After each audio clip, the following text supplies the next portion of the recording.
5, 4, 3, 2, 1. Welcome, everyone, to episode 240 of the Thumbstick Athletes podcast. I'm your host, Dan. I'm Will. Corey. No Eric again this week, but Eric will be back next week, most likely. He's finishing up getting the Virginia studio all set up. I believe he's going to be taking pictures and stuff, right? That was posted at some point on social media. Yeah, he said that pics are to come. Yeah, we don't communicate that well with each other about that sort of stuff. Most of our chatter is, random thoughts and stuff, right? Yep. We don't communicate that well about podcast stuff, but everything else we do. But yeah, he'll be back next week. We'll be talking about Far Cry Primal for our episode next week, so he'll be back for that. I know Will's played some, Eric's played some. I'm getting it on computer. It comes out on Tuesday. It's out? Yeah. Yeah, it's out for consoles. It comes out for PC next Tuesday at midnight, I think. Yeah, I was going to say, I thought it came out Tuesday. Yeah. No, I was confused about that, too, because I saw reviews posted on Monday. I was like, what? Like a week early? And then I had forgotten that it came out on consoles a week earlier than the PC release. They did that with something else, 20 too. minutes of it. Yeah, there's that new Need for Speed game, except it was a few months difference. So there's that. Our topic for today is the new Fire Emblem Fates games. I can say games because it's technically more than one game. So we're going to be talking about that. Does anyone have anything they want to tease for later on in the episode? I dabbled with Primal. So if you want to let me give some thoughts. You can give first impressions, definitely. I only played probably 20 minutes of it. Okay. So it won't be a lot. And other than that, I had just played Fire Emblem. Mm-hmm. Sounds good. Corey? I played my first visual novel Ooh. Oh, nice. ever. Danganronpa. Oh. Trigger Happy Havoc. Mm-hmm. Came out on Tuesday. Yeah, newly released on PC. Steam. And I'll talk a little bit about that. And if you hear squeaking, I apologize. It's the dog finding her chew toys that I hide. Mm-hmm. She pulls them out. What can you do? Yeah, as long as it keeps her busy. Yeah. By the way, Corey, Yeah. whenever I see Danganronpa, I don't know why, but I laugh. Danganronpa. Danganronpa. Is the name explained at all in the game? Not in the game that I saw, but the Wikipedia article. Explains what it means. Yeah. Okay. All right. Well, Will, let's get into Fire Emblem, shall we? Let's do it. So the Fire Emblem series, it's a series of strategy RPGs, which is a recently back up and coming genre, which I like. They're some of my favorite games.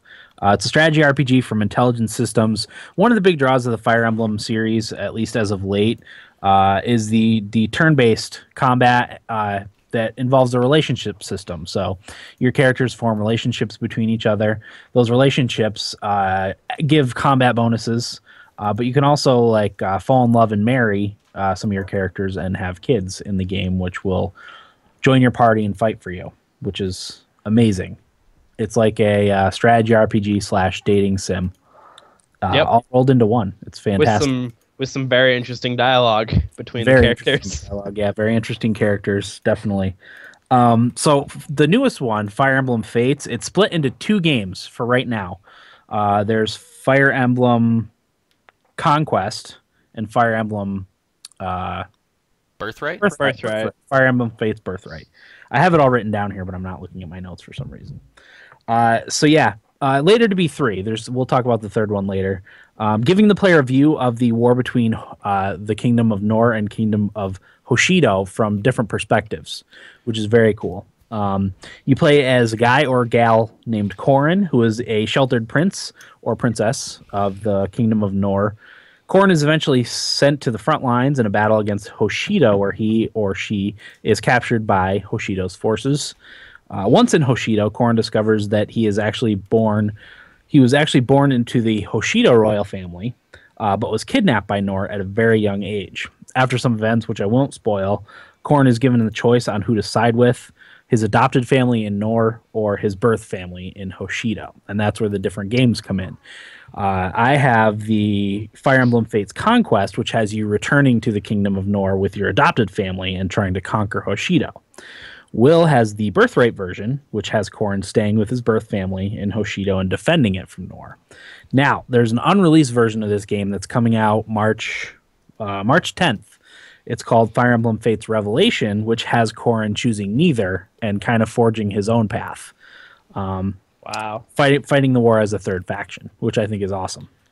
So I'm really excited to see how that plays out too. Yeah, because I think the basis of it is he discovers what's really going on. Yeah. Between the war and why it's happening, basically. Yeah, I mean, when you're like, I'm only playing Conquest, and you can definitely tell there's more going on behind the scenes than what's readily apparent. So now, Dan. Yes. My first question for you, and I asked you this over text, but I wanted to hear your response over podcast is how do you sleep at night siding with Nor? Well, my brief answer to that is it's complicated. Okay. So you learn pretty early in the game, even if you have the Birthright version. The game splits after is it like an hour and a half or 2 hours? Chapter 6 or 7. Yeah, you play the same whatever version you have. You play Corrin's early story before the game splits into 2. So you learn that the King of Nor is a bastard. Mm-hmm. He's the evil one. He's kind of the puppet master and the orchestrator of the entire war between the two kingdoms. But his children, Corrin included, are kind of, they're not bad people, I guess. They're trying to they're basically they're afraid of their father, Garon of Nor. And they're going along with his orders, but also kind of not doing them completely, finding ways out of doing some of the horrible things that he wants them to do. Yeah, because one of the examples of that was whenever I run into Leo, I can always talk him out of killing whoever. Yeah. As the Hoshida Kingdom. So, and I wondered if Xander, Camila, and Leo, and I forgot the other sister's name, if they weren't Elise, if they were aware something was going on, so they're not totally evil. Yeah, the Xander specifically, because he was the oldest one, is aware of some changes that happen in King Garon. Okay. And he makes the other ones aware of it. So to answer your question, Will, it's you as Corrin in the Conquest version are fighting against Hoshido, but you're also kind of rebelling a little bit against King Garon and his cronies. So basically, your army that you have and all the characters that you control are aware of what's going on, sort of. So so basically, you're not playing the bad guys. No, definitely not. And you try your best to spare people, because King Garon and Iago, have you met Iago? Yeah. And Hans, they just want to slaughter everybody. But you and your adopted siblings, I guess, find ways of sparing people from getting executed by the bad guys. Okay, that's really interesting to me. Wow. Yeah. No, it's a fascinating game. It's a little bit like how the Pokemon series has 2 games split, but this is way more in depth. Yeah, definitely. So some features specific to the Fate series, 3 separate storylines, which is great amongst the game in the conflict. There's the My Castle mode, where the player designs the layout of their fort, complete with shops, bathhouses, defensive buildings, and resources used in forging more powerful weapons. There's online modes for battling, which I haven't done any of that yet. Neither have I. Nor do I really have an interest. I've visited other castles because that's the only way to get some of the resources that you need to upgrade your weapons and stuff.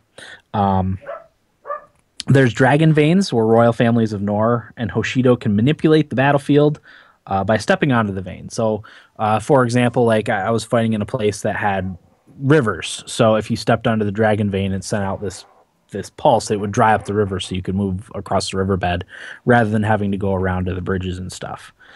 So that can be really helpful. But it can also bite you in the butt, like it tends to do, and specifically in Conquest. Yeah, I just did a mission, Dan, where I could step on one and it would activate a thunderstorm, and it would do it would damage the enemy characters or whoever was in the area until they had 1 life left with 1 hit. So like I did it to a group of their guys, but I was fighting one of my adopted siblings, and she went after and activated 1 and almost killed my entire army.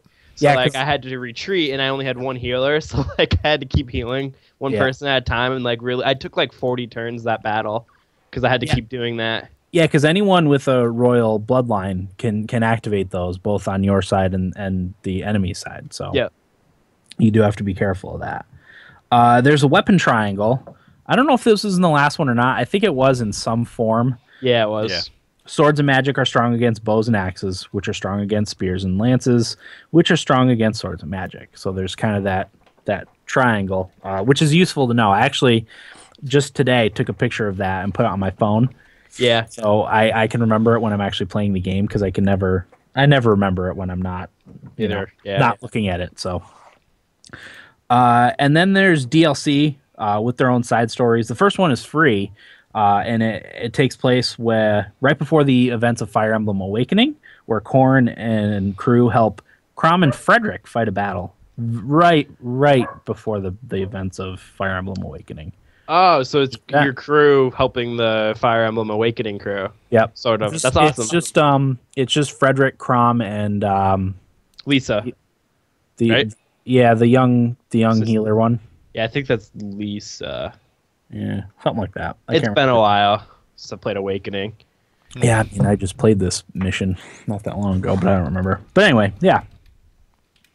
So I'll get into my experience so far with Conquest. Now, I've played for 27 hours, which that's the time on the actual game. That doesn't include all the restarting I did and stuff. So mission failures and stuff. It doesn't calculate that. That's all in the system, which keeps track of it. I think I'm probably like 35 hours in altogether. And a lot of places have said that Fire Emblem Fates Conquest is not for beginners, and I totally agree with that. It is a bastard. There's very limited resources, no opportunities to grind experience for your troops. That's crazy. You pretty much go on the path set for you because King Garon sends you out on missions, and you just go and do those missions. And you don't have a lot of leeway for what you can do. So you're pretty much just, You got to be pretty good at doing the tactical aspect of the game. Yep, and balancing experience. Like, I'm trying to get as many characters as I can leveled up and not over-leveling some characters. But if you don't over-level some characters, then you have a hard time. Is that... Go ahead, Will. Corey. No, you first. Is that difficulty thematically relevant? Or is it just kind of the way the game is designed? No, it's thematically relevant because it's a little bit of a spoiler, but yes, it is thematically relevant. Okay. Yeah, definitely. That's cool then. I won't get into why, but much more difficult battles with much harder victory conditions. A lot of times it's not just killing every enemy on the map, but like one of the battles I had to escape. It was like a dungeon-like thing, and I was fighting this enemy called Faceless, which are kind of similar to the Faceless in XCOM, actually. Oh, great. XCOM. Oh, you have to fight the Faceless, too? Yeah. Oh, boy. Not in that they pop up out of nowhere, but they're just like mindless husks of beings that just attack you. They just want to kill you. And they just kept spawning, and I had to move my party from one end of the dungeon to the other amongst just spawning enemies and spawning enemies and spawning enemies. Like, it was freaking hard. I had one escape mission too, Dan. Yeah. It was probably my favorite mission that I've done so far because it was just like a lot going on with like the Hoshido versus Nor. And I had to move across boats, across the map, through the main forces to get to another section. Uh-huh. So like it wasn't easy. It was probably the hardest mission that I had to do so far. So I can't imagine having to do those more with Nor. Yeah. I put in my notes was it yesterday or maybe earlier today? I finished a mission. I had to capture a fort. I finished the mission with one character left. Oof. Now here's the thing. I had to turn off permadeath. I was gonna say turn it off. There was losing characters way too often. I actually played the first probably 10 or 12. Maybe not 12. Probably 8 to 10 chapters with permadeath on. Losing a few characters here and there, it happens. But I ended up turning it off because there's no way I would have been able to beat it without turning it. Now, I didn't put it in Phoenix mode. Phoenix mode is apparently new, where if your character gets killed, it just comes back at the beginning of next turn. I didn't use that. If one of my characters gets killed, they just get knocked out of the battle. So this battle I finished where I had to capture 4, I had one character left who was getting pounded on the entire time. I actually had a few lucky dodges, and I was able to go and seize that fort. What character was it? It was one of the children from 2 of my characters. Oh, okay. Volusia. You probably don't have her. I don't know how the children thing works, but okay. Yeah. No, I don't. Yep. Can you swap in and out at will the permadeath? Yeah. Toggle I that. think you can turn it off. I don't know that you can go back to having it on. Later. You can go down in difficulty, but not back up. Okay. I'm pretty sure. But yeah, I don't want to do Phoenix mode. To me, that feels like cheating. But I guess, like, I've heard in Conquest specifically, you can get to a point where you can't advance anymore if your party's not leveled up correctly or whatever. So I guess, like, because I've spent almost 30 hours on it, and I wouldn't want to have to restart, So I probably would turn on Phoenix mode at that point. Yeah. But only if absolutely necessary. I'd like to not, pretty much. That's crazy, Dan. Yeah. You definitely got the hard version. Oh, it's so hard. It's so hard. I mean, every battle probably I have to do at least twice. Holy crap! It's been a while since I've been able to do one where I just finish it in the first try. Wow. But yeah, the cutscenes in the game are absolutely amazing, especially with 3D. It's a really well done, like anime style cutscenes. They're all fantastic. But yeah, I absolutely love Fire Emblem so far. It's fantastic, and I even got everyone's least favorite. Conquest is the one that reviewed the poorest out of the 3 different versions of it. Oh, really? Yeah, it's the lowest reviewed one. But people didn't like how difficult it was, and I totally get that. It's very, very hard. Mm-hmm. So what's your experience with Birthright so far, Will?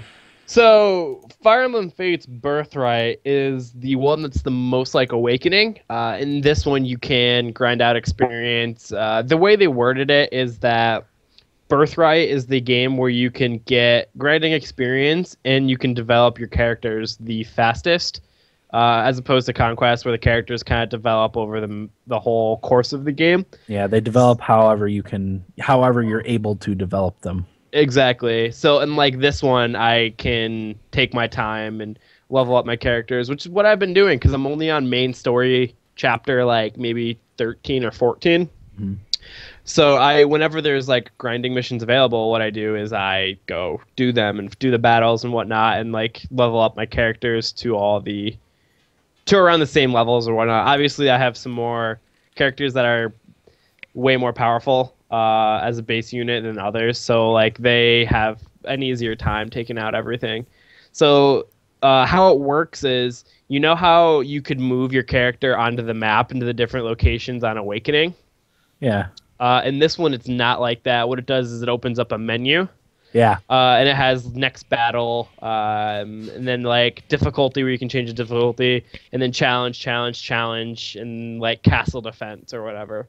And I just go and do the challenges, which are the missions that I can grind on. And then you can also scout for missions for enemies that might pop up and resources and whatnot. So that's basically what I've been doing for a lot of the game, and I've been developing my like character relationships. And like so far, I love it. I think honestly that this Fire Emblem is better than Awakening. Yeah. It feels more dire. Yeah. Oh yeah. Everything that's happening. Yeah. Everything feels more intense than Awakening, because Awakening was like a slow ramp up, in my opinion, to the ultimate like great threat that's happening to the world of the game. But this one, like from the very beginning, you're like, there's some messed up stuff going on. Yeah, definitely. In like the scene where you have to choose which kingdom to side with, like that was kind of hard to decide. Obviously, like I was picking Birthright, but I was just like, man, it's really tough to say no to the people that the Nor people who raised me. I mean, imagine if like later on, like say you get this game over the summer and you have all three options available to you. Like, do you want to side with Nor? Do you want to side with Hoshido? Or do you just want to tell everybody to screw themselves? Like that would be a Yeah. real decision to have later on in the game, you know? Yeah, and like what happened with when I was with Hoshido before I got to decide, pretty much what happened sealed it for me. I was like, God, I don't want to choose Nor. Yeah. After that, like, Yeah. it was evil what they did. Mm-hmm. So that was pretty awesome. And I just love the Fire Emblem series so much. And like my first one was Awakening, so like I haven't been there for like Radiant Dawn and the other ones like that, but I wish those weren't so freaking expensive. yeah, They're like hard to find and really expensive. I would love if they put those on Virtual Console, I'd buy them immediately. which I guess, Dan, the other Fire Emblems Yeah. are like Conquest. Okay. Yeah, one of them is on the Virtual Console, one of the Game Boy ones, I think. I think it's the first one. Game Boy Advance version. Yeah, it's the first one with like I think Marth and Roy maybe are the characters that are in it. Mhm. And I want to play that because I just love the Fire Emblem series so much. That's so good. So good. Yeah, so I've been playing as much as I can. Me and Dan were talking. I played a third of the amount of time that he's played. I put in 10 hours, and I've probably lost like 3 hours worth of content. Only because like I'm going very defensively and slowly in battles, so battles can take upwards to maybe 30 to 40 minutes for me. Mhm. Because I don't like losing characters Yeah. at all. So I make sure I don't lose any.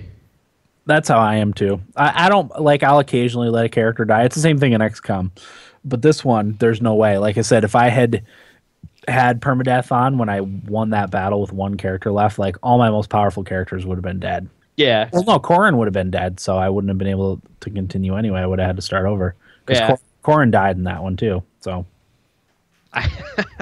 yeah, That's crazy. one of my kids is the only one to sneak through and capture the fort. I had to sneak by a lot of the enemies. I couldn't kill everybody.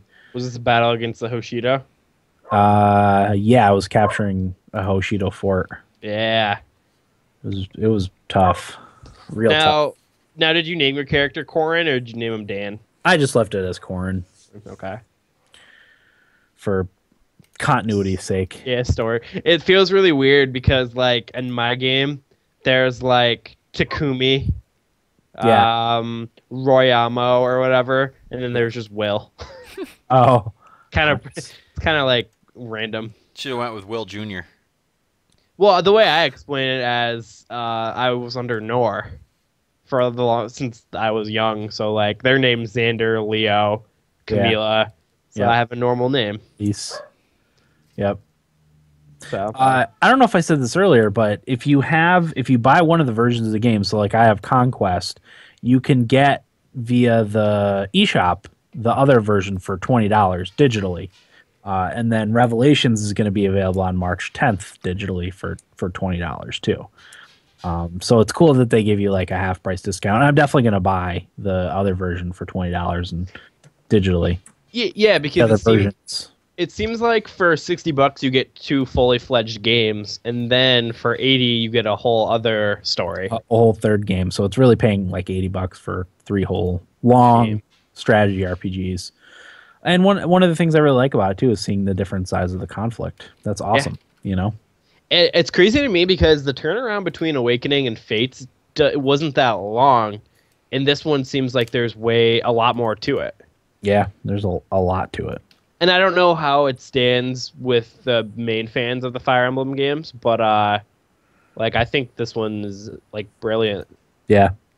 Yeah, it's amazing. I absolutely love it. Oh, there's also DLC too with extra challenge maps and stuff that you can do that you get different rewards for, and I think there's like a side storyline that you can do through the extra maps. I think is it $17 or $18 for the DLC? I'm not sure. Maps. I haven't looked yet. Yeah, I think it's 17. But the Awakening thing that I talked about earlier is part of that kind of. That's just the free one that they gave you. I think there's a few other like Awakening tie-ins. So that's kind of cool. Now, Dan, who'd you marry? I married Camilla. I mean, Camilla, like it was kind of weird because both Camilla and Elise kind of are hanging all over you the whole time and like very protective of you. And once I figured out like I wasn't related to them, I was like, hey, I guess I can make a pass at Camilla without feeling weird about it.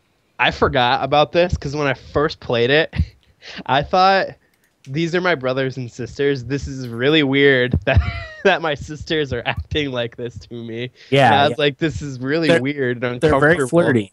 Yeah, and then like, I don't know if they're not. Are they aware that you're not their actual brother or no? yeah, they know The whole time. Yeah, I think I had a conversation with what? It's a very anime thing. Yeah. I think I had a conversation with Xander, and he knew about it. Okay. And he said that they all knew. Yeah, he's the old one and the oldest one and the crown prince of Nor. So They still said they loved you, though, even though you decided to choose. I decided to choose Hoshido. right. It's good stuff. Yeah. Any questions, Corey? Thoughts? Just a couple. I would say that Fire Emblem Awakening was a 3DS seller. Do you think this Fates is just as good Oh yeah, in that regard? Yeah. yeah, definitely. Just as good, if not better. Like as I said, I really love that you get different perspectives of this conflict between two kingdoms. That's amazing. I'm really looking forward to after I beat Conquest, going and playing Birthright, and then when it comes out, getting Revelations too. Well, how do you guys feel about Same. that splitting? Do you think it's worthy of? I mean, I know you said, Dan, you can pay $20 to get the other versions of the game if you own one of them. Do you guys feel like $20 is a good price point to play the other? Oh, absolutely. Wait, It's a full game. Like it's a full. I've spent 30 hours. I don't know that I'm close to the ending. I've seen people who've played 50. Like, that's a lot of hours to be playing it's almost like a completely different game. You have access to different characters. Some of the characters are the same, but you have you'll have different characters in your party, different marriages, different. It's even playing the same game over the second time yields like almost vastly different results, at least as far as your party goes. Yeah, like I don't know. I was explaining to Dan like that this is a $40 game for one side of the conflict. So if you're paying the extra 20 for the a $60 game for all the content that you get between the two games, like it's well worth it. Because Dan said he's at 30 hours already, and he doesn't think he's close. So just like 20 more for at least another 40 hours of content is crazy. And not to mention that the first 15 chapters of the game, which is where I'm at, is all the soldiers are completely different. Mm-hmm. Like Dan, I'm guessing, doesn't have like the soldiers like Takumi, like any of those. I'm all Nor people, and then a few like side people that I was able to drag into my side. Yeah, like Kaz, Saizo, like Dan doesn't have any of these characters, and I have 20 of these types of people that Dan hasn't even played with. Yeah. So towards the end of it, I don't know how much of it overlaps either, but we'll find that out when me and Dan play the other games, I guess. Mm-hmm. What about the character progression? I know, like in Awakening, a character like Donald, who was worthless for much of his lifespan, but if you took the time to level him up, he became extremely powerful. Is there a lot of that in this game? Yeah, it's definitely the same. I got a character early on named Mozu. Yeah, I did too. She was just a villager in a village that you happen to go help from you save her village from Faceless, right? Yep. Some kind of monsters were attacking it. And she's the same way apparently. There's a few like weaker characters that you get that if you spend the time to train. But she died for me when I was still doing permadeath. She's back now, but she's like so far behind I don't think I can level her up anymore. So maybe when I play Birthright, I'll be sure to level her up enough. I stand corrected. Dan and I have one similar character. We probably have a couple. I think there's a couple that will side with Korn no matter what, like Azura. Okay, so you do have Azura. Yeah, I think she follows you no matter what. Okay, that's who I think I might marry. Okay. Mm-hmm. But going back to Mozu, Corey, I read because I was interested to see how worth it is to upgrade her online, and I guess she's more of a glass cannon as opposed to Donald, because Donald had the best defensive and offensive stat growths in the game. Mm-hmm. With her, she's more like her defense stats aren't as good as Donald, so she does way more damage, but she can also like die pretty easily if you're not careful with her. That's how I feel like all my characters are, though. Like, if I leave one character out of position, they get picked off. Even if it's like Xander, who's probably my most powerful, capable character. If he's like left hanging out for one turn, he gets his ass kicked. And any of the characters that are flying, like the archers, like find them like crazy, and like they kill them in one hit. So it's tough. I'm super careful of that. To be honest with you, a lot of the flying characters sometimes aren't even worth it in some battles because they just get destroyed, and it's like I don't want to lose these characters. So sometimes I don't even deploy them into the battle. Yeah. I mean, Camilla is one that I use a lot, but yeah, if she gets picked off by an archer, like there's nothing you can do about it. And that's your wife. Yeah, exactly. At least I don't have to worry about her dying. You know, that's true. Yeah. Although I don't think the royal family can die. I think they get just so they can't be in combat anymore because they're part of the story. I think like the main story characters can't get killed. Okay, that makes sense. Yeah. Hey, do the characters have feet? You know, no, I don't think so. I think they do. I have my 3DS right here. I'm gonna look, but I think they do actually. I'll turn the music off. It's beautiful. Wow. Conquest. Is that the new 3DS? Yeah. Okay. It's 3DS XL. It looks beautiful on the new 3DS, Corey. Oh my god, it's gorgeous. Do you have any more questions there, Corey, about it? I don't think so. No. A lot of the same from Awakening overall. But there's nothing wrong with that. It's like I said, the Birthright game is the most like Awakening, and Conquest is not as similar.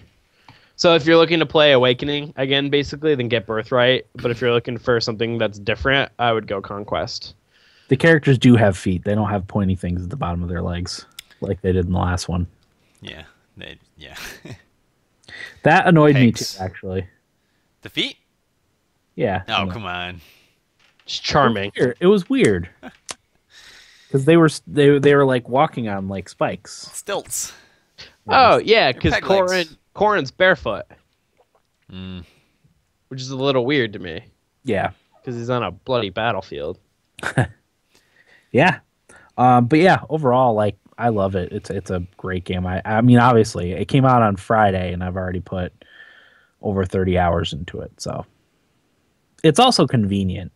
Oh, yeah. Talking about how convenient the 3DS is as a gaming system. Because what I do at school when I have long breaks and I have nothing to do, I just sit in my car and do nothing. So now I can sit in my car and play Fire Emblem for an hour until my class, or maybe just skip the class and keep playing. I keep playing 3DS. Yeah. Do you get street passes? To be honest with you, I don't even think I have the feature activated. What? Oh, really? I got my new 3DS, and then that's like right when I stopped playing 3DS. So I've been every day taking mine to when I take my son to school. When I drop him off and pick him up, I take my 3DS, and no street passes yet. But I don't know if it's close enough. I was gonna say, did you get any of his classmates? I don't know if it's his classmates, but it's like it's in an elementary school, so he's in preschool, but his preschool is in the elementary school. I'm hoping, like, even when I pass by buses, that I might get a street pass, but I haven't gotten them yet. Yeah. So. That's kind of funny. Yeah. You should tell Max to spread the word. Yeah. Max, tell all your friends your daddy has his 3DS. Bring theirs. Have them put them in their book bags so I can get some street passes. I don't know that it does anything for you unless you're actually playing Fire Emblem. Because the people you street pass, you can like visit their castle and stuff. But I just go to when I visit a castle, I just go to the top, the most powerful castles, because that's the ones that have the best, the most resources that you can get. Oh yeah, we didn't even talk about. Did we talk about that a little bit? I was gonna say we didn't, because like Lilith or whatever is like another part of the game. Yep. Yeah, Lilith is a dragon, like Astral Dragon, I think is what she's called, and she protects your castle. So after every battle, you have the opportunity to go into your castle and go to her temple and feed her something that'll raise her stats and raise her level. If you give her like steak, it'll give her or meat, it'll give her strength. If you give her milk, I think it's speed. So you give her stat boost that way. There's a mess hall that you can go into that's similar to Monster Hunter, and that you can give her or give your party food for stat bonuses for the next battle, which is cool. All the buildings are upgradable, so as you upgrade them, you obviously have access to better things. There's an arena where you go in and bet your resources on arena battles. There's a lottery thing that you can do that'll give you one random item. A bathhouse where you go in and have conversations with other characters in the bathhouse. It's steamy. It's steamy. But yeah, there's a type of battle where you do a castle defense. I don't know how often they come up, but I've done two. And you have to defend your castle from invaders. So there's like defensive things that you can get for your castle, like fire orb turrets and golems that help you defend. And I have a dragon statue that every turn does a certain amount of damage to characters as long as it doesn't get destroyed. But that's usually the first place the invaders go, is to destroy that, because it'll do like 6 or 8 damage to them each turn. But yeah, so it's a great game. I'm really enjoying it to this point, despite how difficult it is. Yeah, no, the new Fire Emblem's great. So there's a lot there. Yep, it's a recommend, easy recommend, especially if you're into RPGs or strategy games at all. If you're new to the Fire Emblem series, do not get Conquest right away. Definitely go with the Birthright version first. You can get the Conquest one later, like I said, for $20, which I think it's cool that Nintendo did that. Yep. You can also get like special editions that come with both of them, so that's an option too. Any other thoughts on Fire Emblem? I've got none, Dan. Corey, anything? Nah. Okay, great stuff. Let's move into Nibblebits, shall we? And I got the time this time. So, attaboy, Dan. Corey, why don't you get us started with Nibblebits? I have just a few this week, not too many. BioShock the Collection gets rated in Brazil. I guess last year there was a South African retailer that posted a bundle with the 3 games all together and called it the BioShock Collection. And that very same title was rated this past week in Brazil for PC, PS4, Xbox One, and also PS3 and 360. Oh, wow. So not official from 2K, but it's probably going to happen. Yeah, I would think so. Why not? You know, I'm always a fan of releasing those older games in bundles on the new systems and stuff. You know, there's no reason not to. Absolutely. Speaking of that, well, just a side note, there will be a Pokemon Direct tomorrow at 10 a.m. Eastern. It's one day before, if you want to feel old, Dan, one day before Pokemon's 20th anniversary. Oh my God. Jeepers. Will, if you want to feel old. In Japan, I don't think it became popular in the United States until a few years later. I want to say it was like 98, 97. I was in high school. So yeah, you're saying... So 20 years ago in Japan would have been 1996. It wasn't then. Okay, well, 19 years ago. So you're saying I was 1 year old? It was probably 1998, 1999. I was probably in 9th or 10th grade when Pokemon came out, if I had to guess. That's crazy. Does that mean they're announcing a new game tomorrow? Probably. NeoGAF uncovered 2 titles in the European Union trademark database called Pokemon Moon and Sun. Woo! That makes me so happy. Does that mean this year too?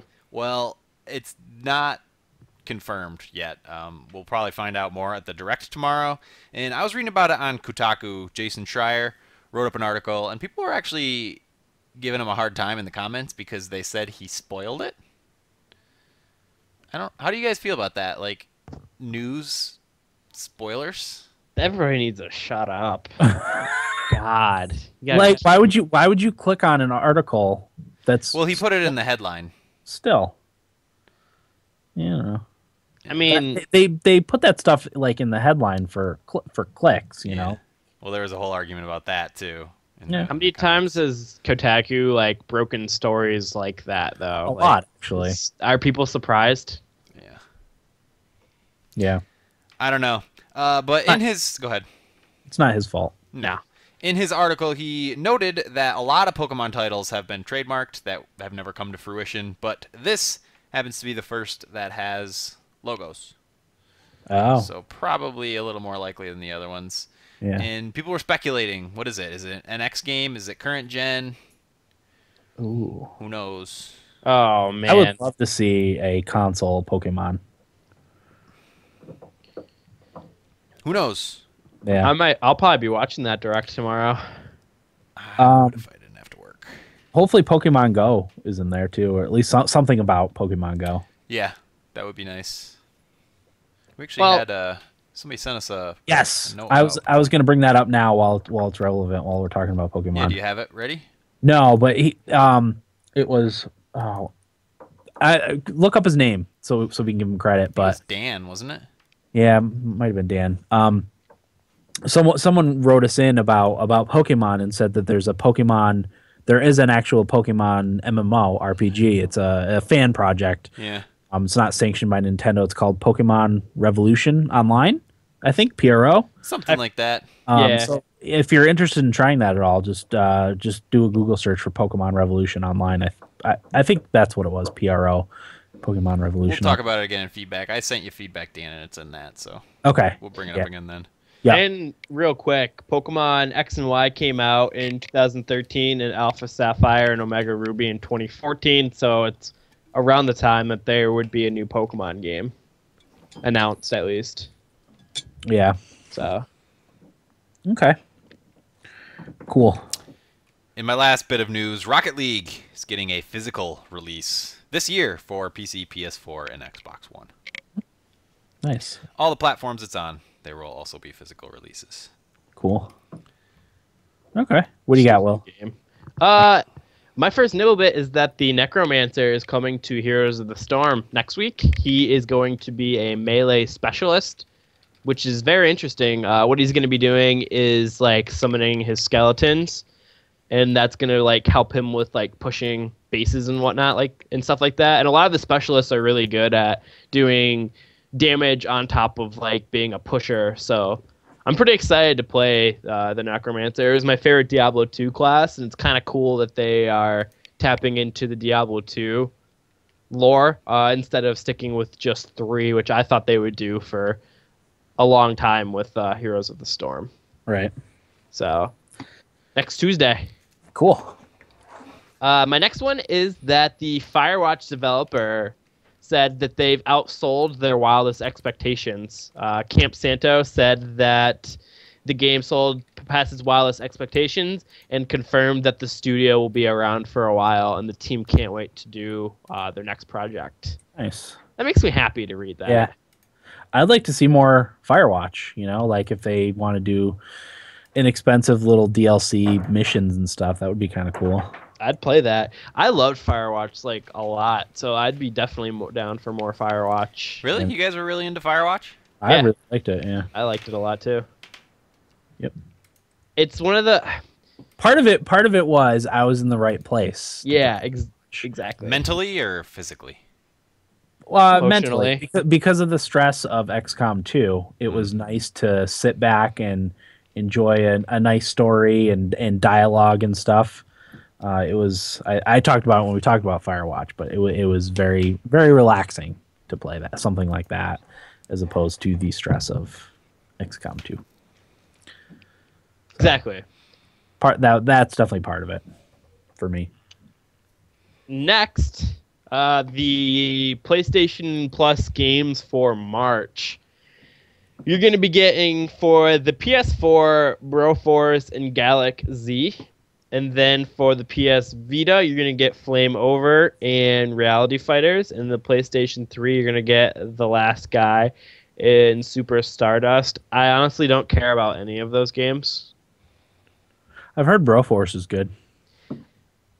To be honest with you, I've been I honestly haven't wanted to play any of the free games that they've given out the past couple months. It's nice that they do that. Yeah. But most of them I'm not very interested in. I feel like the last one I was interested in was Grow Home, I think. Okay. And that was in December, I want to say. I just got that as part of a Humble Bundle. Which apparently that game's real good. Yeah. So, it was actually it was on the Ubisoft Humble Bundle, I think. It was one of the 2 games that was on Steam. Yep, it was. You're right. So I'd like to get Eric's opinion on it, but like I said, I haven't been interested in the free PlayStation games the past 3 months, and it's been kind of nice that me and Eric split games now because like I haven't had to depend on the free games to get entertainment as much anymore because I can get the full price games for $30 on everything. And you have everything you can do to play those. So, to play the free indie games that you probably weren't necessarily interested in anyway. Yeah, because the only way I'll play an indie game is if I'm really interested in it. Right. So, and these ones I just haven't been. I don't know. I think Eric wants to play Galaxy. I feel like he's brought up that he's wanted to play that, so that'll be good for him. Yeah. But, yeah, that's it for me on Nibblebits, though. Okay. I got some Fallout 4 news. A couple things. Ooh. First, the PC mod tools will be arriving on PC sometime in April between the first 2 pieces of DLC. There's still no time frame on the console releases for the mod tools, but yeah, that'll be exciting. Definitely the more complex mods we'll start seeing with the full mod tool kit release. I want the Seasons mod immediately. Maybe people will make some content mods. Content, yeah. I'm sure there's already some content mods, but they're it's usually small stuff.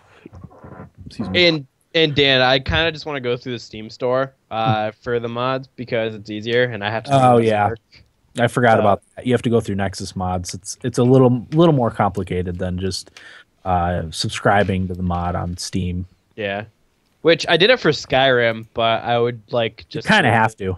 Yeah, for Skyrim. Which makes me wonder that if the Seasons mod is going to be too big for Steam and not put on there. I know they just upped their cap for mods, so okay, it might still be too big. They should just remove the cap or make it higher. Yeah, I wonder. Games are getting big, Yeah. So it's not uncommon to see video games at 50 or 60 gigabytes now. Why do you think there is a cap? I don't know. Because I couldn't think of a reason either. Yeah, it's probably a server thing. Yeah, because their servers could probably only handle so big. Yeah, I don't know. It's silly. But there's that. And then some information is leaked on Fallout 4's new survival mode. This will probably sound a little bit familiar to New Vegas fans. So, oh boy. Saving. Manual and quick saving are disabled. To save your game, you'll need to find a bed and sleep for at least an hour. Combat is more lethal for everyone. You now deal, but also take more damage. You can also increase the damage you deal even further with quote-unquote adrenaline, which we'll talk about below. Fast travel is disabled. If you wish to be somewhere, you'll have to physically travel there. Weighted ammo, bullets and shells now have a small amount of weight, which varies by caliber. Heavier items such as fusion cores, rockets, and mini nukes can really drag you down. Compass. Be sure to keep your eyes peeled as enemies will no longer appear on your compass. As well, the distances at which locations of interest will appear has been significantly shortened. Adrenaline. This is where they talk about adrenaline. Survival automatically grants the adrenaline perk, which provides the bonus to your damage output. Unlike other perks, the only way to increase your rank in the adrenaline perk is by getting kills. The higher your adrenaline rank, the higher the damage bonus. Sleeping for more than an hour, however, will cause your adrenaline rank to lower. Interesting. Wellness. You'll find it difficult to survive without taking proper care of yourself. You must stay hydrated, fed, and rested to remain combat ready. Going for extended periods of time without food, water, or sleep will begin to adversely affect your health, hurting your special stats, adding to your fatigue, lowering your immunity, and eventually dealing physical damage to you. So this is like was it hardcore mode in New Vegas? Yeah, it sounds with a little bit more to it, because I think you could still fast travel in New Vegas and save without having to go to a bed.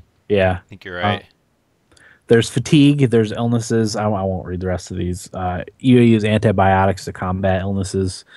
Different bed types give you different bonuses. Obviously, if you sleep in a sleeping bag, it's not as good as sleeping in an actual bed. Crippled limbs will no longer auto heal after combat and will remain crippled until healed by a stim pack. Carry weight. Exceeding your carry weight reduces your endurance and agility stats and periodically damages your legs and health. Think of your back. Companions will no longer automatically get back up if down during combat and will return home if abandoned without being healed. Enemy and loot repopulation. Locations you've cleared will now repopulate enemies and loot at a significantly slower rate. The second half of everything you read sounds interesting to me, but the first half just sounds like they're making the game more annoying. Yeah. Like the no saving without a bed and the no fast travel and ammo has like weight. Yeah. I don't know. All the other stuff that like makes it more real. I mean, I guess ammo has weight and I don't know. Yeah. That other stuff sounded good. I wonder if there's going to be like a checklist that you can have some of these and not others when you start survival mode. That's what I'm hoping. That'd be nice. Because I do diseases and have to eat and sleep and the encumbrance and all that. Like that sounds fun to me. Mm-hmm. But doing away with like fast travel and I don't know. Yeah. And then my last nibble bit, Sony is hosting a PlayStation VR event in San Francisco next month. Press have begun receiving invitations to the event on March 15th, where they'll be given hands-on time with the headset. People are obviously hopeful for some kind of pricing and release date info. So that's your PlayStation VR update. Next month, Ides of March. Remember the 5th of March. December. Yeah. So that's that. Will, how was your week? Oh wait, I guess Eric tweeted it. The PC port of Disgaea. Yes. No, I tweeted that. I forgot to mention it. Go ahead. It's apparently a disaster. It runs really crappy. So hold off on buying it until they release some patches to fix it up. Makes me very sad. Yeah. I've been saying for years that's the one series I've been wanting to get into, and finally had my chance. But no. Yeah.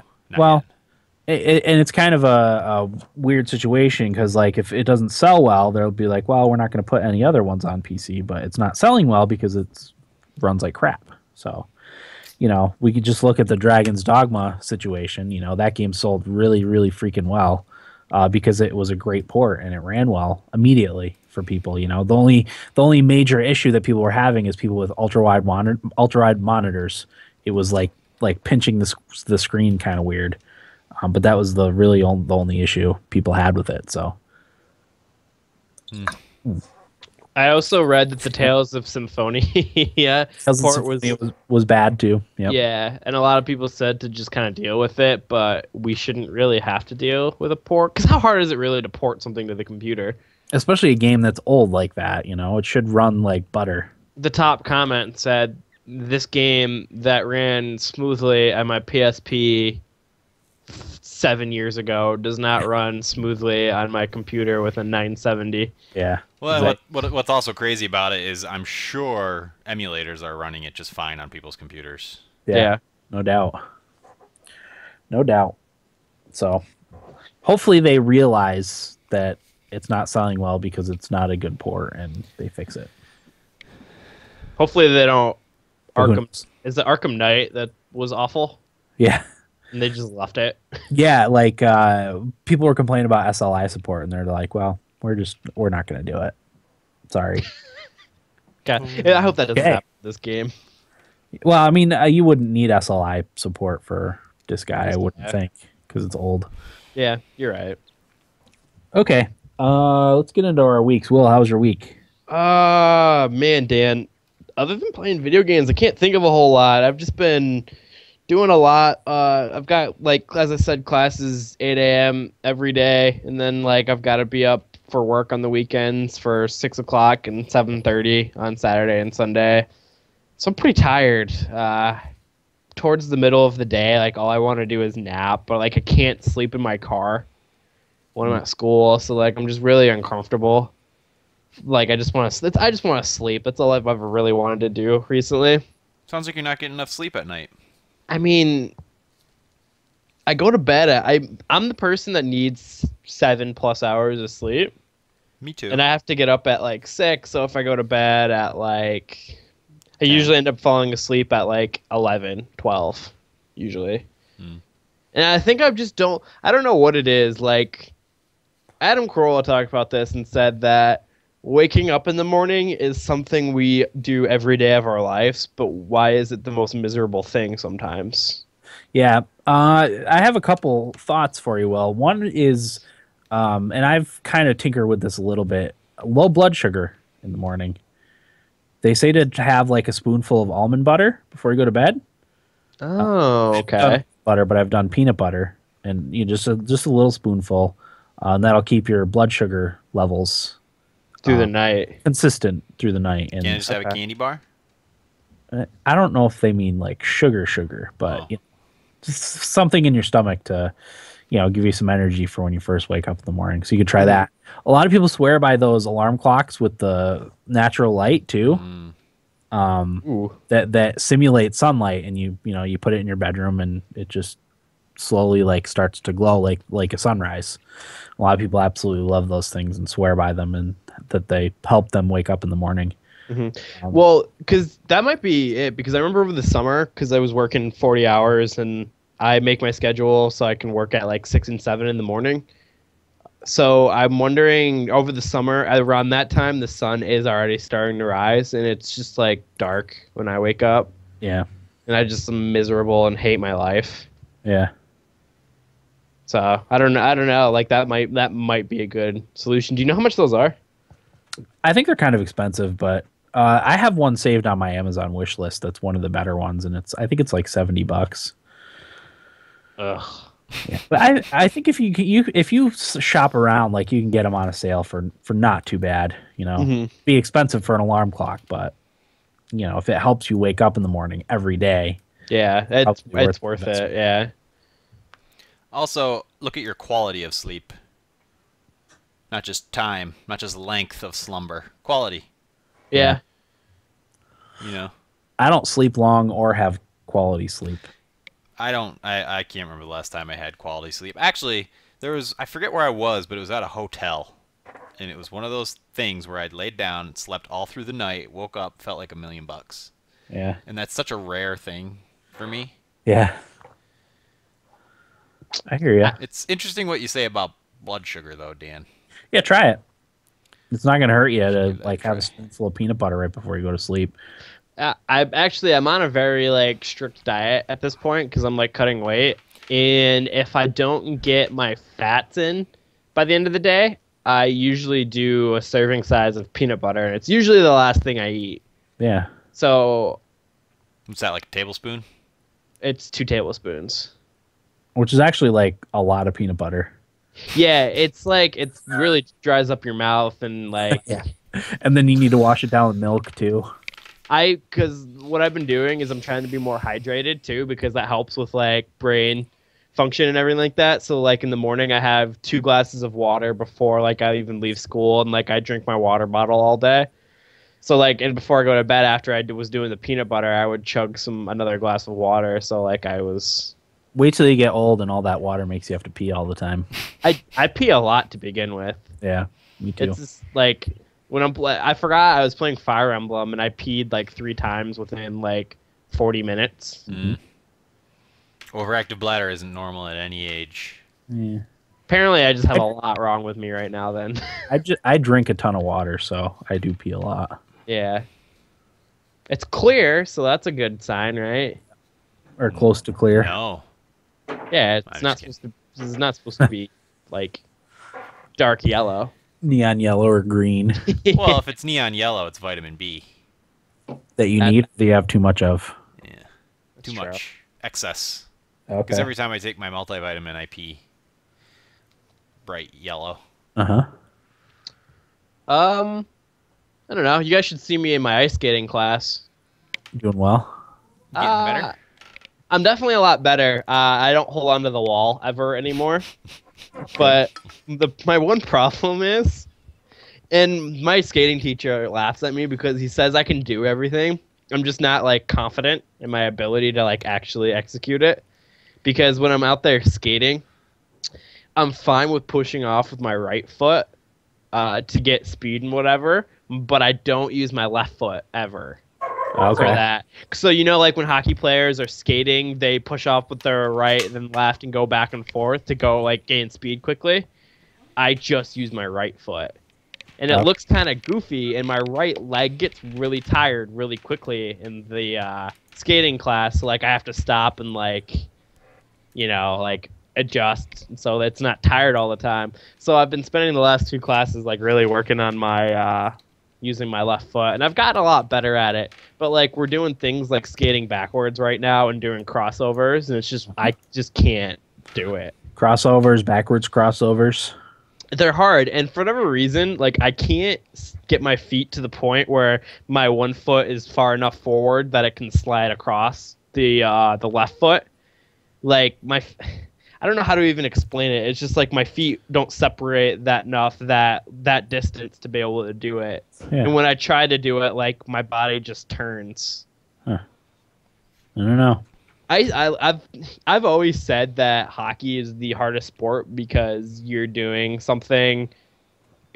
sport on a surface that isn't like natural to humans.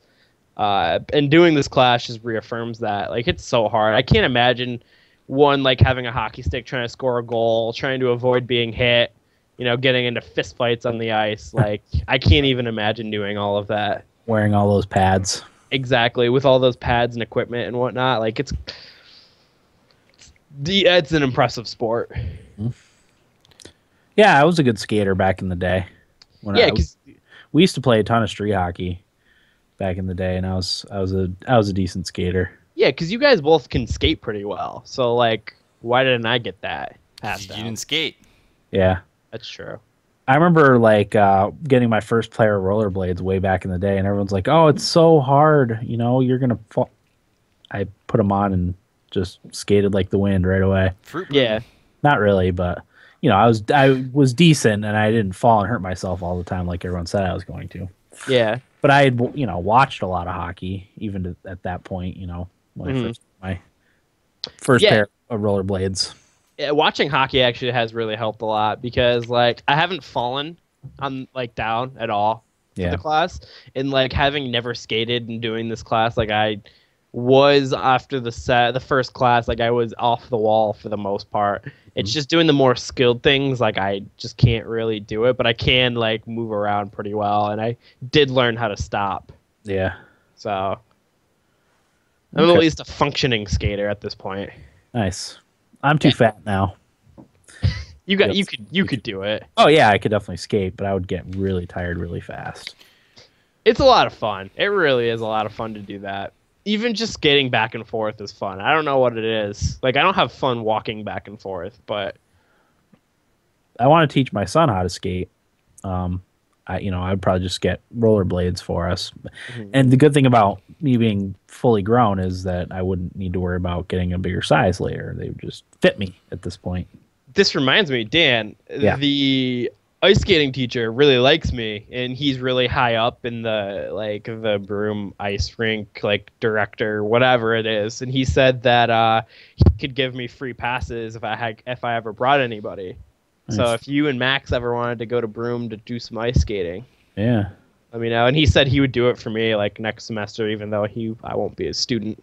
Nice. So cool. Yeah. That's it, though. Really, I mean, stupid stuff. What do you got, Corey? Not much for me this week. It was my weekend on at work, so I didn't really have too much fun. However, I downloaded the Andy Android emulator onto my desktop PC. I tried it on my laptop last week, and it just would not cooperate. And I think that's because my laptop doesn't have the chutzpah that my desktop does, because I guess it does suck some resources. It takes a lot of system resources for whatever reason. Yeah, it's surprising, because I was thinking to myself, why isn't Chrome itself just like an Android emulator? Why can't Chrome just run all these apps? Yeah. Yeah. I don't know. I know the architecture is probably all different, and people who know this stuff think I'm making no sense, but it just seems like a simple thing to me. But I don't know. It's a resource hog, but it runs pretty well, and you can do like your messaging services that aren't available on desktop, and like Instagram and stuff like that. You can use on it too, so it makes that a little bit easy. I was using it for our group chat. It's a lot easier just to use the desktop and actually type rather than picking up the phone every time and entering my passcode and using the keyboard on my phone. Not just your phone's small too, so I don't know how you type on that. I've got really fat fingers, so I need a really big screen phone. It's these guitar fingers, man. Yeah. Why do you have a passcode? I didn't used to. I don't know. What are you hiding, Corey? I'm hiding literally nothing. I don't know. I'm gonna get a new phone though. I was talking to Dan a little bit about it. I want to get. Thinking about getting one of the Samsungs. And the S7 is coming out in a couple weeks, right? Yeah, early March 10th or something like that. So I think I might just spring for that and do the monthly, pay for it monthly. Yeah. So you're turning coat. Yeah. You just get bored, you know. No, you're right. It's just good to switch it up, which kind of sucks though because I've had an iPhone since, oh boy, for 5-6 years now at this point. I've been an iOS person, and all You've the been apps. iOS longer, right? No, I think right after I got out of college, so 6 years. So I've had an iPhone just around the same amount of time as you. I don't know. I don't know when you got yours. I was like in 9th grade. Wow. Jeepers. Yeah, my first phone ever was the iPhone. Cool, gossip girl. Well, I was just saying. I had the 3G iPhone. Maybe Dan was the first. I think that's when I then. started. I probably was the first one. Because I had that like 7 or 8 years ago. Okay, yeah, then it was you then. But you spend money on all those apps and games and stuff, and you have them forever, and then to switch platforms. Not that you lose them, but you know you have to start all over again on a new platform. Yeah. Yeah, and Jake brings up in the chat if you pre-order the Samsung Galaxy 7, you get the VR headset for free, which is I think it's $100 separately. Yep. And they give you a couple apps too, which I think are worth like $50. That's a pretty good deal. I was gonna pre-order it, but I'm afraid if it sucks for some reason, you know, if it has like an antenna issue like the iPhone 5 or 4. I think it was the 5. It was 5 had when it first came out, you know, like would you still be able to return it? Because I know they have like a 30-day return policy. Could you return it even though you got the headset and everything? I don't know. Probably. Yeah. I don't know if they make you return the headset as well. I don't know how that works. I'll just wait a little bit because I'm sure some tech websites will get their hands on. They have already, but I'm sure they'll get some more time with them and put out their official reviews before it actually comes out. Yeah. But the two biggest things for me that I was looking for before I even realized the S7, like the day after I said I wanted a new phone was when they announced the S7. And I didn't even know. Dan brought it up. The two things I was looking for was something that can run games well and a good camera. And the S7 is both of those things. Yeah. Oh, the camera, because I have the Galaxy Note 5. The camera is fantastic. Yeah, I guess they have some of the best cameras out there for a mobile phone. The Samsungs too, like if you're coming from an iPhone to Android, those are the best ones because it's similar build quality. And it's the easiest transition before you go on like full on like the Nexus 6P, you know, the full on Android experience. And I don't want anything too big. Like the iPhone 6 was about the biggest I would go. Really? Yeah. I love big phones. No. Well, you don't need to keep it in your pocket all day. Yes, I do. It's literally in my pocket all day. How do you do that? I don't even notice it. I don't know. It's like a freaking phone book. Mom was having me look at her phone, and her entire phone is smaller than just the screen on my phone. Yeah. I think it's a 4S. Is that what she has? 5S. 5S, yeah. I don't know. Because I think my Galaxy Note has a 5.5 inch screen or 5.7. I think it's 5.7. I know the iPhone 6 Plus it's size-wise it's bigger, but the screen is smaller. I don't know how that works, but but there's also like 6-inch phones, which I wouldn't mind having. 5.5 is the Samsung. The Note or the Galaxy Galaxy 7. And I think that's the iPhone 6 is 5.4 or something like that. Yeah, I know the 6 Plus. I think the 6 Plus is 5.5. Oh, okay. I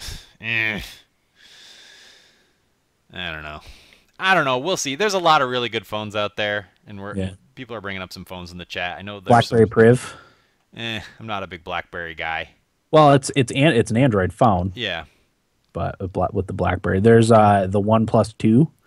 You look into that one. Well, that's what I mentioned. Those Chinese phones are looking pretty cool. Yeah, Xiaomi has a couple of them. Has a couple good phones. You could even get the Moto G is pretty good. Yeah. You could buy those outright, brand new for $180. Yeah, I heard really good things about those too. We have a Moto G. That's what my wife bought when she broke her last phone.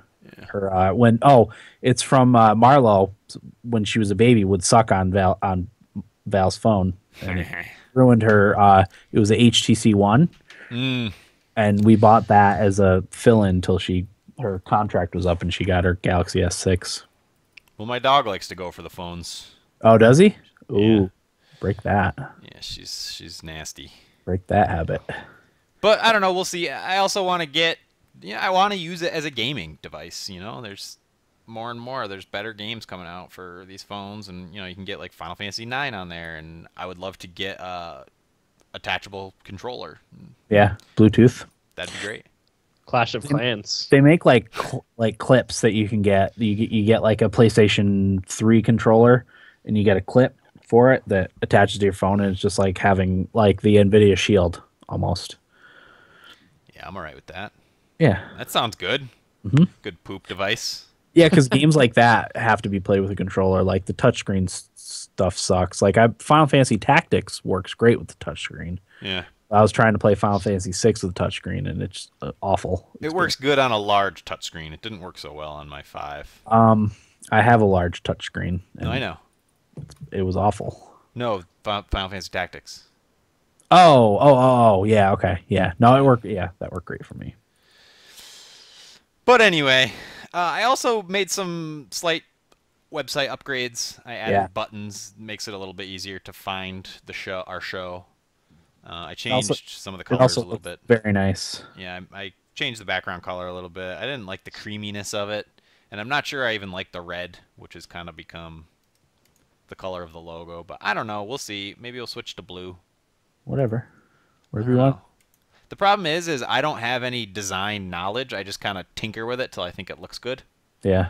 And I really that's like all based on nothing. Yeah, I really like the logo colors right now. Yeah. As I said, it kind of reminds me of looking at like a tire. I don't know why tire is what I came up with in my mind, but you want me to put spokes on it? No, it looks good. But no, if you want to change the colors, I can put spokes on it. To you, nah, it looks good. All right. So there's that, and then I started watching a new anime, which I like to talk about on this podcast. It's the only place I feel safe doing so. Mm-hmm. Let's hear it. Called Grimgar of Fantasy and Ash, and it's let's see, it's another like trapped in a fantasy world anime, but it kind of takes the perspective of these characters who are like, if I were to compare it to something, it'd be like a first level party in an old pen and paper role playing game where you're pretty much helpless, and they can't even kill one goblin. And it's kind of humorous, but they all have very generic fantasy game roles. Like one's a healer, one's a damage dealer, one's a warrior with heavy armor, one's a thief, one's a hunter. Nice. And they have to like join guilds, and it has all those tropes, but it really plays up how pathetic they are. But it's not comical. It's kind of morbid. Really? And when they finally do engage with a goblin they can't beat, it gets dark pretty quick. And it really focuses on the mental toll that living that kind of life would have on like real Darkest people. Dungeon. Huh? Like Darkest Dungeon. Yeah, that's a good Cool association to make. That is morbid. But it's pretty to look at. It's all watercolor backgrounds and stuff like that, and that beautiful scenery is sort of juxtaposed with the darkness of living in a fantasy world. Yeah. So I recommend it. There's I'm not sure how you can watch it aside from fan translation websites. I don't know. It's probably on Crunchyroll. Yeah. Oh, it's on Crunchyroll. Yeah, gotta be on Crunchyroll. I've heard good things about Crunchyroll. Yeah, I used to use it for what did I watch? Galaxy Express 3.9. Sword Art Online. Sword Art Online, which I haven't watched recently. Did you see they're making a VR Yeah. MMO based on that game or that anime? That's trouble. Oh, you think? Yep. Well, the catch in that one is if you die in the game, you die in real life. Yeah. They haven't figured out how to do that yet. That's coming. Speaking of which, I don't think we touched on this, but the HTC Vive price was released. Oh, yeah. Meant to do that during Nibblebits, and I forgot. It's $800 instead of Oculus is $650, right? Ugh. Something like that.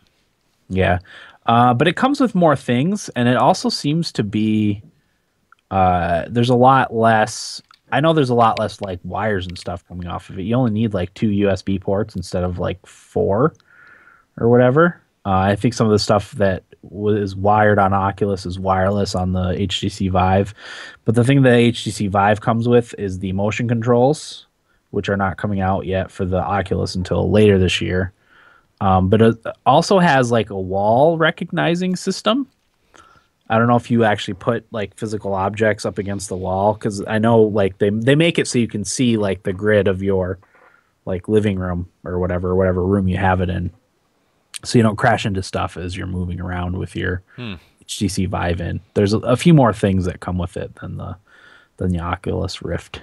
Actually, if you're interested in seeing if your computer is VR capable, there's the Oculus one, but Steam VR released a Steam program or app or whatever that'll test your system and see if it's Steam VR or VR capable, which mine was. Well, good. I failed the processor check for Oculus for some reason. I have an older i7 processor. It's a 2600, a few years old now, so that's what failed. Everything else was fine, but it worked for the Steam VR thing. So I just have to be happy with Gear VR. Yeah, I mean, I think that's the way things are going to go anyway. Yeah. To mobile, like, because people already have those screens. If you can buy $100 headset and have like kind of the same experiences, or eventually it probably will be the same experiences, that's probably the way things are going to go. Yeah, that's a good point. You know, I don't disagree with you on that. rather than having to buy a whole separate device. It's mostly about screen resolution right now. Yeah. But as I said, I think I talked about this a couple weeks ago. Phones with like 4K screens and stuff are probably going to be here pretty soon, maybe this year even, by the end of the year. A little side note on that, Best Buy had a deal today. $900 Samsung 55-inch 4K TV, $900, but you get a $400 rebate. Wow. That's $500 for a Samsung 55-inch 4K. Go That's for awesome. it, Corey. It's a good deal. I tried to tell the girlfriend, but she wasn't having it. Your TV is pretty small. It's 32. Yeah. I don't. Yeah, it's small. The only thing we do is watch Netflix on it. You know, I don't use it for anything. My computer monitor's the same size, so Okay. Your computer monitor is 32 inches? maybe it's 20. I think it's 27. Yeah, I think you're right. 27. Okay. But that TV doesn't owe me anything. It still has a really nice picture. Yeah. I still have the silver Olivia that you Yeah. bought a long time ago that I bought from you. Beauty. And that still is a really, like, it's a nice TV. Like, it's down here, and, you know, the Wii U gets plugged into it every now and again. Works great. So, okay. Any other thoughts, Corey? No, sir. All right. I got a couple things. I watched Harry Potter and the Order of Phoenix. Oh boy. Yeah. It was good. Yeah. I liked it. Not as much as Prisoner of Azkaban and Goblet of Fire. Those are still my favorites. But I did like it. It's starting to get dark. The Harry Potter movies, like pretty dark. And the wife says it just gets darker. And I told her, I was like, it can't be as bad as Game of Thrones. And she kind of was like, eh. So I don't know what's going to happen. But I don't know if I can handle too much darkness. Deaths of characters. I'm reading a book now called Sabriel. Mm-hmm. It's from the Old Kingdom series. It's a lot like Harry Potter. Oh, really? Yeah, it's pretty cool. I actually read it based on, I was on that website Goodreads. I don't know if you guys ever go on there. No. And because I was searching Brian Jake's books. Oh. And people were asking, if you really like Brian Jake's books, what's like the next series you can get into? And a lot of people recommended this series called The Old Kingdom. But it's a lot of that kind of magic. Uh-huh. Kids with magic stuff, but it's a lot darker. It's all like necromancy and fighting the dead and stuff like that. That's kind of cool. It's pretty cool. I think you'd like it. The book I'm reading now is the first one in the series, and it starts off kind of slow and like kind of poorly written, I think, but like as it goes on, it's almost like the author just became a better writer as the book goes on. It's really, I'm sure that's something that happens. yeah, it's kind of startling to see like the difference from the beginning of the book to where I am right now. I think I'm like 60% of the way through, so I got to start reading again. That's something I'll let you borrow this. Well, I mean, I have the Game of Thrones books that I would love to read before. I mean, I'm not going to finish them before the series starts in April, but I've given up. It's a lot of reading. Yeah, and it's dense. I mean, it's rewarding, but I've sort of given up on any blockade to me reading something. Like, I can acknowledge how good the Game of Thrones books are, but it's meaty, and you have to be paying attention. Yeah, it's one of those things that you should have started reading them when they first started coming out in the 90s, Yeah. And done it that way rather than reading them all blocked together all at once. Yeah. So now I'm just reading whatever's easy read and I'm like look forward to reading. It doesn't really matter what it is. Yeah. That's kind of what I'm sticking with now, because I tried to read a horror book not too long ago, House of Leaves, and it was good. It was just so long and like had to pay attention, and it was just, there were parts that just dragged on forever, and I'm like, I could be enjoying something more young adult than this, Yeah, and I have the audiobooks for Game of Thrones, but it's hard to find time to listen to those, Yeah. So I have that, and the only other thing, last night me and the wife tried the Pizza Hut garlic knot pizza. Ooh. It sounds better than it actually was. It wasn't bad, but like the garlic knots aren't great. They're just average, and the pizza is obviously not great. It's just average. So when you mix average garlic knots and average pizza, it's a largely average experience. There's no Dame Drops video, Dan. Oh, no? No. Dang it. Yeah, I mean, it was okay. Luckily, I really like Pizza Hut's marinara sauce, so I just slathered all of it in the marinara sauce, and that kind of made it okay. But like the garlic knots were basically, they use the same seasoning as the breadsticks, so it wasn't really that different. It was slightly more buttery than the breadsticks, but that's it, really, So it was okay. I still prefer the bacon wrapped pizza. I think we're gonna get one of those in the next week or so. That was really freaking good. Yeah, I tried to pick one up this weekend for my weekend shift at work. Because it always makes a job better when you got snacks, something good, to have to eat, to pick at all day, and I thought that would be a good thing, but I didn't get around to picking one up. Yep, it's good. And not only is the crust wrapped in bacon, but there's bacon sprinkled throughout the pizza too, and a lot of bacon. Oh, it's so good. They had a funny commercial too, because they recently just brought the bacon wrap. The Little Caesars just recently brought the bacon wrap pizza, and they brought on the guy that's supposedly had it canceled and made a point of like calling him an idiot or saying that he was fired or something like that. It was pretty good. So hopefully that stays, because I really dig it. I try not to eat it too much because health and whatnot. But yeah, pizza's my one. It's my kryptonite. Pizza's so good. Yep. Dan, you're allowed to eat pizza. Just not one piece a year. Just not 5 slices. I can't control myself. I've been eating pizza the last 3 weeks and I've been losing weight. Have you? Yeah. By eating a slice or a little bit at a time? Yep. No, you eat it and then you stick your finger in your mouth. Yeah, that's what you do. Yep. But yeah, that's all I had. Do we want to take a break or do we want to just keep going? I'm good. I'm good. Yeah, whatever. Good. Keep going. All right, let's get into what we played. Let me just write down the time. All right. Don't forget to write down the time, Dan. Thanks. Will, why don't you go first? I forgot to mention this off the top, but Corey and I played The Division. And Dan, actually. Oh, yeah. We all played. Yeah. That's right. Last Friday. This since last episode. So I didn't play the last beta, so this game's completely new to me. And I'll start off by saying I actually kind of really liked playing The Division. Yeah. I can see Eric's point. He said that he would never. Oh, I helped Eric move too. I completely forgot to bring that up. You can talk about that next week.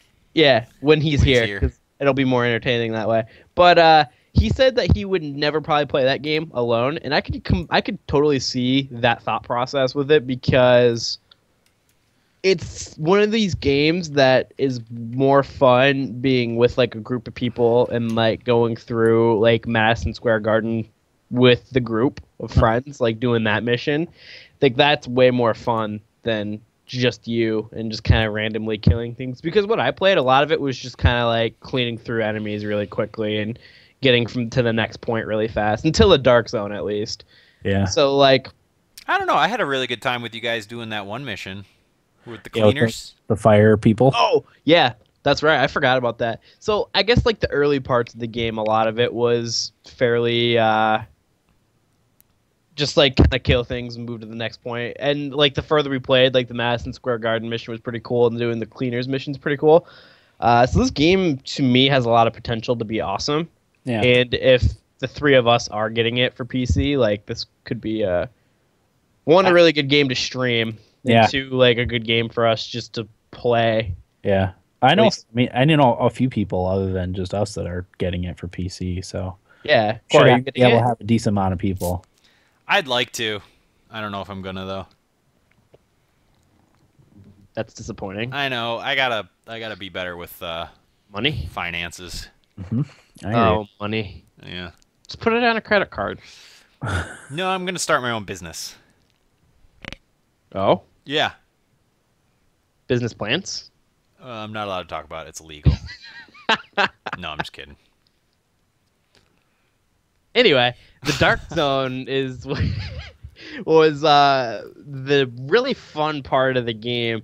It can be super frustrating because you get the guys who just kill you for no reason after you get loot. And we ran into a couple of those people, and we were that people at one point. Uh-huh. I remember me and Corey saying, like, let's just try to kill as many people as we can to get some loot, because we were struggling to get some loot. Yeah. In the very beginning, and like these couple like 12-year-old kids were killing us and talking smack. So like eventually we got, because they were like the marked the traders or whatever it's called. So like everybody ran them down and then killed them, and then like we got our revenge and got some of our stuff back. Nice. And like the Dark Zone is like really interesting, and it's a cool concept for that type of game. And Yeah. like I stopped playing and I haven't gone back to see the loot that I got from it, but like it's just so cool to like do that stuff to try to get some better equipment. Eric actually told me a funny story. He watched a video from The Division, and it was three guys, and they came up to this one guy, and they were kind of like threatening him or whatever, and he's like, just go ahead and shoot me, see what happens, or you're gonna regret it or something like that. And he's like, go ahead, shoot me. So someone took a shot at him, and that one lonely guy wiped out the three guys and said, "See, Really? told you it was gonna be bad for you." Something along those lines. But like that is awesome. That's why the Division's gonna be a neat game. I don't think it's gonna have legs for me. Like I'll probably play it for 3 months or whatever, and then be done with it. But as long as I enjoy those couple of months or whatever playing it, that's fine with me. Yeah, same with me. And I'm hoping that this is a game that I play. I'm gonna try and play with you, Dan, as much as I can. I know you play later at night. Yeah. So I might bite the bullet, like maybe once or twice a week to try and play with you. I usually try to start at like 9 or 9:30. That's doable. I mean, I'm not going to bed till like 11 anyway. So, because that'll be something that'll be more fun for the both of us to try and do. Yeah. As opposed to playing alone. Yeah. And whoever else wants to play with us. But like, it's so cool, like the weather dynamic going on with that. Like we were in the dark zone, and it was like a blizzard kind of going on, and like Corey and I had to call the helicopter to come in so we could like attach our equipment to it and have it fly off. And like there's a blizzard going on, and like we're not sure if there's anybody out there like waiting to kill us. Yeah. And it's just like the whole time it's like tense and just a lot of fun. Yeah. I had some guy come up to me and threaten me. Was that me and you playing well? Yeah. What did he say? He said, "I'm going to shoot you guys." He said, "Give me something or I'm going to shoot you." I forget what he asked for. Yeah. Because we were in Skype, so we didn't hear very well what they were saying. And I just ignored him, and then after a while, he just walked away. Yeah. He was trying to bait Corey into a fight. Yeah, he's bluffing. So, overall, like I actually really liked the Division, and I'm kind of happy I did buy it, even though I bought it on a whim. After you guys talked about it. Yeah, I'm glad they put out a beta because that's playing it. I wasn't interested in it at all, but I was like, I'll play the beta. Why not? And it sold me on the game. Yeah. As a game like Star Wars Battlefront, playing the beta, got me out of a sale. Yeah. So it was interesting enough there, and there was enough there that I felt like it was a worthwhile purchase. Yeah, and what I thought was good about this beta specifically, and one of the issues I had coming out of the first one, was the missions and types of missions. I feared, like Will said, that they were all going to be very generic, like run, shoot, kill a bunch of guys, go to waypoint, kill a bunch of guys, go to waypoint. But that one mission with the cleaners, where were we when we were doing that? We were helping the subway guy, right? Yeah, in the metro station. In the metro station. I thought that was really fun. Yeah. It had kind of an arc to it, and at the end we were fighting that named guy with the flamethrower, and we were like, I was running around shotgunning him in the face, and I don't know, I had a really good time with that. Yep, it was fun. A lot of people complained too that the enemies took too much damage before they died, and I think that complaint's kind of ridiculous because I didn't think it took that many to kill 99% of the enemies. Yeah, and people want Call of Duty. That's what they're looking for, and they're not getting it. And it's an RPG. It's not a shooter per se. It's a RPG disguised as a shooter. Yeah. So like the named enemy like took us a while to kill it, but like it was the boss of the mission. Like I don't know. I think that complaint is completely off base. Even like I heard other like well-known video game podcasts complain about that, and I'm like, it really isn't that much. I don't know if they changed it with this beta because they were talking about the last beta, so I don't know like if they decreased like enemy health or whatever. But I mean, Corey says that he doesn't think there was a difference. I don't think there was a difference. I didn't notice a difference, and I didn't think it was an issue at all. I wasn't even close to thinking, oh, this is taking too long. Yeah. I guess one of the main things they said is when they had a shotgun and were close range, like they felt like it took too many shots to kill it. But like, it's an RPG. I don't know. It's a different set of stats. Like you said, one headshot isn't necessary. You get criticals. Yeah. For doing headshots, but that's not necessarily going to take an enemy down. The shotgun definitely sped things up. Yeah. Definitely. Noticeably. Yeah, definitely. Yeah, because we were in close quarters, and I had like range weapons, which are fine for outside, but when we got into close quarters, like I kept getting bum rushed by people with baseball bats and stuff. And Yeah. it was hard to shoot them with like an assault rifle, you know, that's spec'd for distance shooting. Yeah. So that was kind of neat. I'm kind of interested to see and get a sniper and how that like works out with the Yeah, game. I had the first one I had a carbine. Oh, okay. I put like a scope on and a suppressor and stuff. Mm-hmm.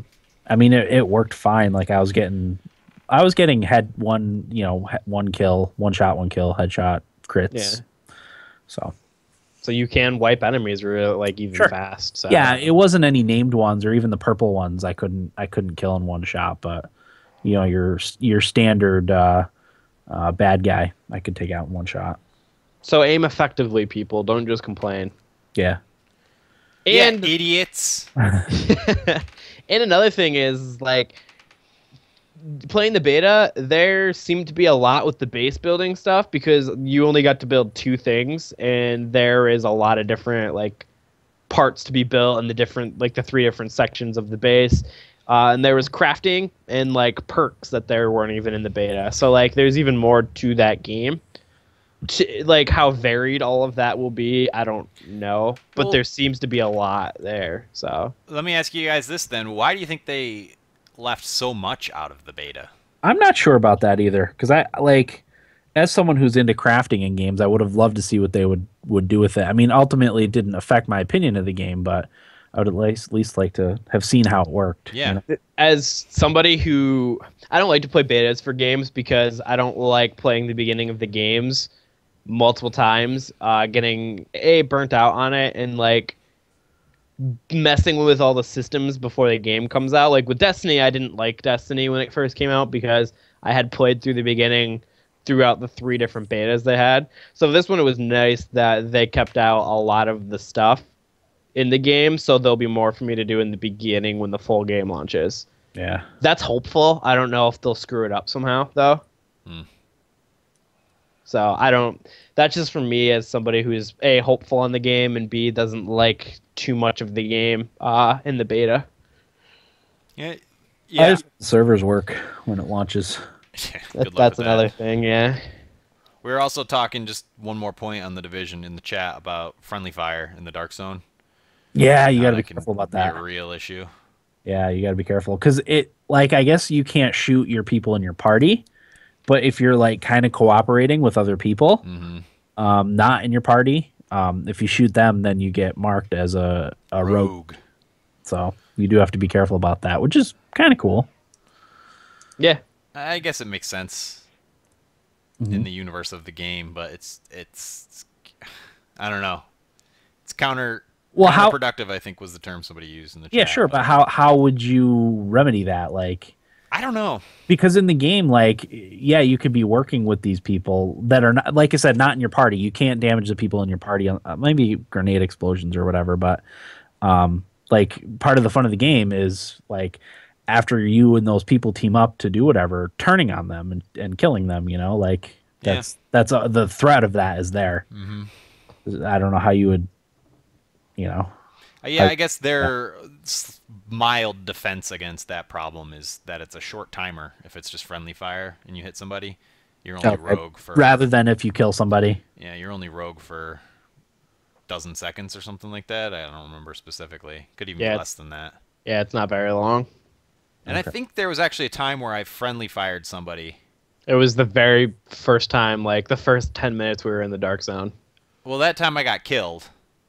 But there was another time where I did it and they kind of just let me go because they realized it was an accident. Yeah. So that was nice. Again, that's part of the fun. Like they could think you're killing them, or they could wait and see if it was just an accident. You know, like it's all part of the psychological aspects of the Division Black Zone. Beardless says in the chat, I accidentally shot someone, went rogue, did the surrender emote, and he just walked away. That was unexpected. Yeah, that's cool. Yeah. So there's a lot to the Division that I have to look forward to. I'm pretty excited to play it now because it comes out not next Friday, but the one after, right? It's not Friday. It's Tuesday, isn't it? I don't know. A lot of games are coming out on Friday, too. I'll look. I got it right now because I'm up on Steam. It's on the 8th. Yeah, it is the 8th, which is Tuesday. You're right, Dan. Yeah, because it comes out a week after Far Cry Primal for PC. Incidentally, did you guys see Master of Orion's on Steam? Which one? The old ones? It says early access. I don't know. Is it a new one? Oh, I think I saw that. The one that Wargaming is doing? Yes. Huh, I'll have to look into that. Cool. Moo. That's just something that I saw. I didn't know if you guys knew about that. No. It's been on Steam really because of the Fire Emblem. Yep, same here. Haven't been doing a lot of PC gaming. Let's see. The other thing I played was Far Cry Primal. Far Cry Primal is basically simplifies sort of everything with the Far Cry series. It's kind of nice so far. I've seen some not so favorable things said about it, but so far, like, I've just been killing animals and crafting a bunch of stuff for my main character and stuff like that. It's pretty cool. I haven't done any of the animal manipulation yet. I haven't gotten that far because I've only done like 20 minutes, so like I'm not even to the part where like I'm making a base or whatever the main object of that game is. Yeah. I honestly don't even know what the main object of that game is, because how it goes is the caveman talks. They talk in caveman, I guess is the language. I don't know. So it's like it's in a different. It's like in gibberish, but there's subtitles, and it's like me go here. So like it's weird to hear it, like, and you like instead of you listening to the dialogue, like you have to read it. Which kind of makes me focus more on the story because I actually have to read it instead of it being like just talked at me. I always put on subtitles anyway. I do too, actually. So it's cool that they did that. I kind of like it. I've seen some people not like that elsewhere, but to me, like, it kind of helps with the immersion of the world and whatnot. Is it sort of like Blood Dragon, just full priced? Yeah, but it is pretty much that, I guess. I don't know how, like, because I don't know how much content is in the game if there was more than Blood Dragon. I didn't pay full price for it. Yeah. $36 for it. I honestly, from what I've heard, I probably wouldn't have gotten this game yet. I would have waited to not get it full price, but since me and Eric split games, it makes, like, if we get a game that's light on the content, it makes it way more stomachable for me and Eric because we split them. Yeah. So my opinion on this game will be a little bit higher than somebody who might pay $60 for it. And if you're feeling the Far Cry fatigue, maybe you want to skip this one, I guess. I don't know. I'm personally not, because I loved 3 and I loved 4. So, and I don't get tired of like the same formula that much. Doesn't really bother me. So, I don't know. I watched a stream of it a little earlier today, and they were talking about how thematically, like, it makes sense for you to hunt animals to increase your ammo pouches, where in the other one, like, you know, it made no sense for you to hunt down wild boars and kill them for to make ammo pouches bigger for your machine gun, you know, like, it makes sense to make a new quiver for your arrows out of boar skins, but the crafting and hunting of animals in this game makes 100% more sense, because you're a caveman and you're just hunting for food and stuff to, like, as you said, have a bigger arrow quiver. And the last one, you're right, like, it kind of was just, if you didn't like the crafting in the last games, you're not going to like this game because it's so heavily built around crafting. So because you like to progress the main story, I guess you have to do like the hunting of animals to improve like your character and your base and stuff like that. So like you wouldn't enjoy this game nearly as much. Right. But if you do like the crafting and the hunting of animals, which I did for the last 2 games, 3 and 4, you're going to like this part. So, okay. Cool. Other than that, the weirdest thing to me in the game is the throwing of spears. It's kind of like, it's weird. Like, it just, You just move it back, and then like the spear doesn't even leave your hand. It just kind of like snaps to the target. Uh-huh. And it's really weird to me. I don't know. It doesn't like show it leaving my hand. I don't know. It's hard to explain. I'll show you guys when you play it. Okay. It's strange to me. It feels like that I'm not really throwing it. I'm just kind of like it's just spawning into the enemy. Using force to push the enemy. It's just weird. Okay.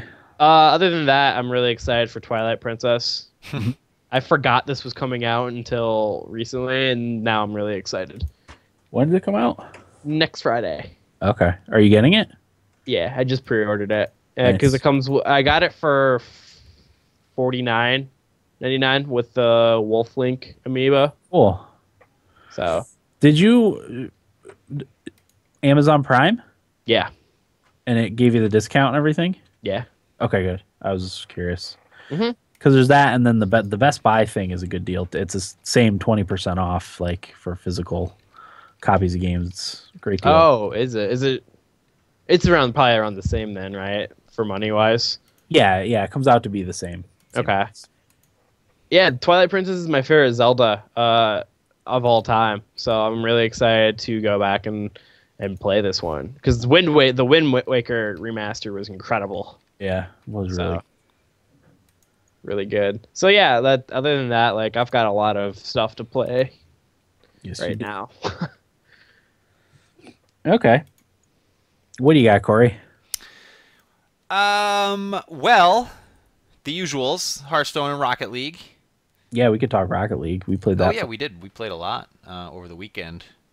I got out of work at 9, and Dan was ripe for some Rocket League, so we got on and played till midnight, I think. Yeah, we played with our cousin Chris. He texted me a little bit before. He was asking me about something, and he's like, "Oh, by the way, I'm down for Rocket League." I was like, "Oh, we're playing Rocket League? Cool, I'm in." So yeah, me and Chris played a few matches while we waited for Corey to get home from work, and yeah, we played from then until 12:30, 1 o'clock. Yeah, something like that. It was late. It was pretty late. All I know is by the time we were done, I was pretty schnockered because I was drinking beers while we were playing. Corey. Nice. So, but it's fun. They added the new ranking system. I'm a Challenger 1. I think Eric talked a little bit about this last week. Yeah. Challenger 1? I don't know. And I ranked up in Standard, which is the one where you can enter with groups if you want. Mm-hmm. So I ranked up 1 there, so I'm like Challenger 2 or whatever. And then the normal one, I'm still Challenger 1. But just recently, as of I think yesterday, they added divisions within those ranks, so you kind of get an idea of when you're going to get promoted based on those divisions. But yeah, I've been addicted to Rocket League after maybe a month hiatus. It's hard to put down. Yeah. Really hard to put down. Once you get a feel for it, if you stop playing it, you completely lose the feel for it. Like, yeah. Because we played a little bit before Eric's wedding, and I like literally had no idea what I was doing. Yep. And it took me a little bit to get used to it again. Once me and Chris started playing, and then you started playing. But after that, like you get used to the timing and the way the ball bounces, and you get a lot better. Mm-hmm. I had some games where I played like really well. Yeah. So. Yeah, Dan was always there to finish. Yeah. Attaboy, Dan. I'd inevitably whiff on the juicy ones, and Dan was always right behind me to tap it in. Well, I did want to talk about my strategy for Rocket League because I'm terrible in the defensive zone. Absolutely terrible. Bad at goalie, bad at playing defense. So what I try to do is I try to, when I'm playing defense, like I mostly try to either knock the opponent like off their shot, or I try to get in the way of the ball because I'm just not good at playing defense in that. But what I try to do is, like, if I'm back for goalie, I try to, before they, as they're starting to come out of their zone, I try to break up the play, like, right then. I try to out and play aggressive and break up the play. But then, like, I usually like to cycle around the middle or, like, along the mid wall there and pick my spots. I usually wait till I see an opening and I go for it. Like Corey said, if the ball is bouncing and he misses, I usually like to be there to put it away. So it's kind of nice though that you can play. There's room for you to play smart in Rocket League without being really good at it. Yeah, that's still a role to play there. Yeah, and I'm pretty much glued to the ground too. Like I can't do the aerial hits. I can't do any of the flying stuff. I'm just Yeah. terrible at that. Well, So that's where you get caught because if you're like back for goalie and there's an easy layup that all you need to do is boost up a little bit to get it, and you yep, just kind of let it in, then people get angry at you. But yep. I've been there, believe me. Yeah, I think like if we're gonna figure out that we're playing again, I'll go into the practice and just tinker with that a little bit, and Yeah. I'm sure once I do it a little bit, I'll get the hang of it. But Hey, I'm yeah, good to play this weekend again. yeah, I'll be able to play. Friday, Saturday, Sunday nights. Nice. I'm available. And another thing I thought of while you were thinking, Dan, while you were talking, Dan, is I wish you could get rewarded for like a block on a goal. Yeah. Because what I've been doing now is if I'm the one that clears the ball into enemy territory, Uh-huh. and I'm ahead of it or like right next to it, obviously I don't have the best shot to make the goal. Uh-huh. So what I've been doing is just charging for the person who's playing goalie and knocking them out of the way. Oh, that's smart. Yeah, so like I'm the first one in and the ball's bouncing and there's, one or two people back. If Yeah. I can knock out the goalie, then my team behind me has a much better chance of getting the ball in than Huh. I do, being even with the ball or ahead of it a little bit or Yeah. whatever. And there's been a few times where that's worked really well, and I'd say maybe a handful of times in the last It should week be or called so. like a check, like a Yeah. bot check, Yeah, you clear them out, and then the ball just rolls in slowly and or someone behind you finishes finishes it. the play. Yep. That's brilliant, Corey. We should put that into practice a little bit more because Yeah. you're right. If you punch it out and you're chasing it down, like you said, a lot of times you're just not at a good angle to get a good shot on goal. Right. That's a good idea to just go after the goalie Yep. Knock them out of the way. or blow him up. Yeah, you should get points for a demolition, too. I think you do, or don't you? I don't think you do. Will? Will would know. Will's the demo master. Wait, what happened? Do I'm you get sorry. points for a demolition? No. Yeah, I didn't You think you don't. did. Okay. So That was a lot of fun though. I had a blast playing Rocket League. definitely, and I would really like to do it again this weekend. It's a good way to hang out with friends too, Mhm. without actually having to hang out. Yeah. Hang out on Skype. Yeah, nothing wrong with that. Nope. So there was a lot of that, and then I played Danganronpa, Trigger Mm-hmm. Happy Havoc. I didn't really know what I was getting into. I'd heard good things about it, but I really knew very little about the game. And it's what? I'm writing it down in case you're wondering. Oh, I thought you said I was breaking up. No. Got nervous for a second there. It's really unlike anything I've played before, and it is a visual novel. It's a murder mystery. There's really no way to influence the story. You're kind of just moving the action forward. But there are moments where you are actively playing something, which I'll get to. Originally it was released in 2010 for the PlayStation Portable. And to answer your question from earlier, Dan, Dangan means bullet. Mm-hmm. Ronpa means confutation. Does anyone know what bullet confutation means? Okay.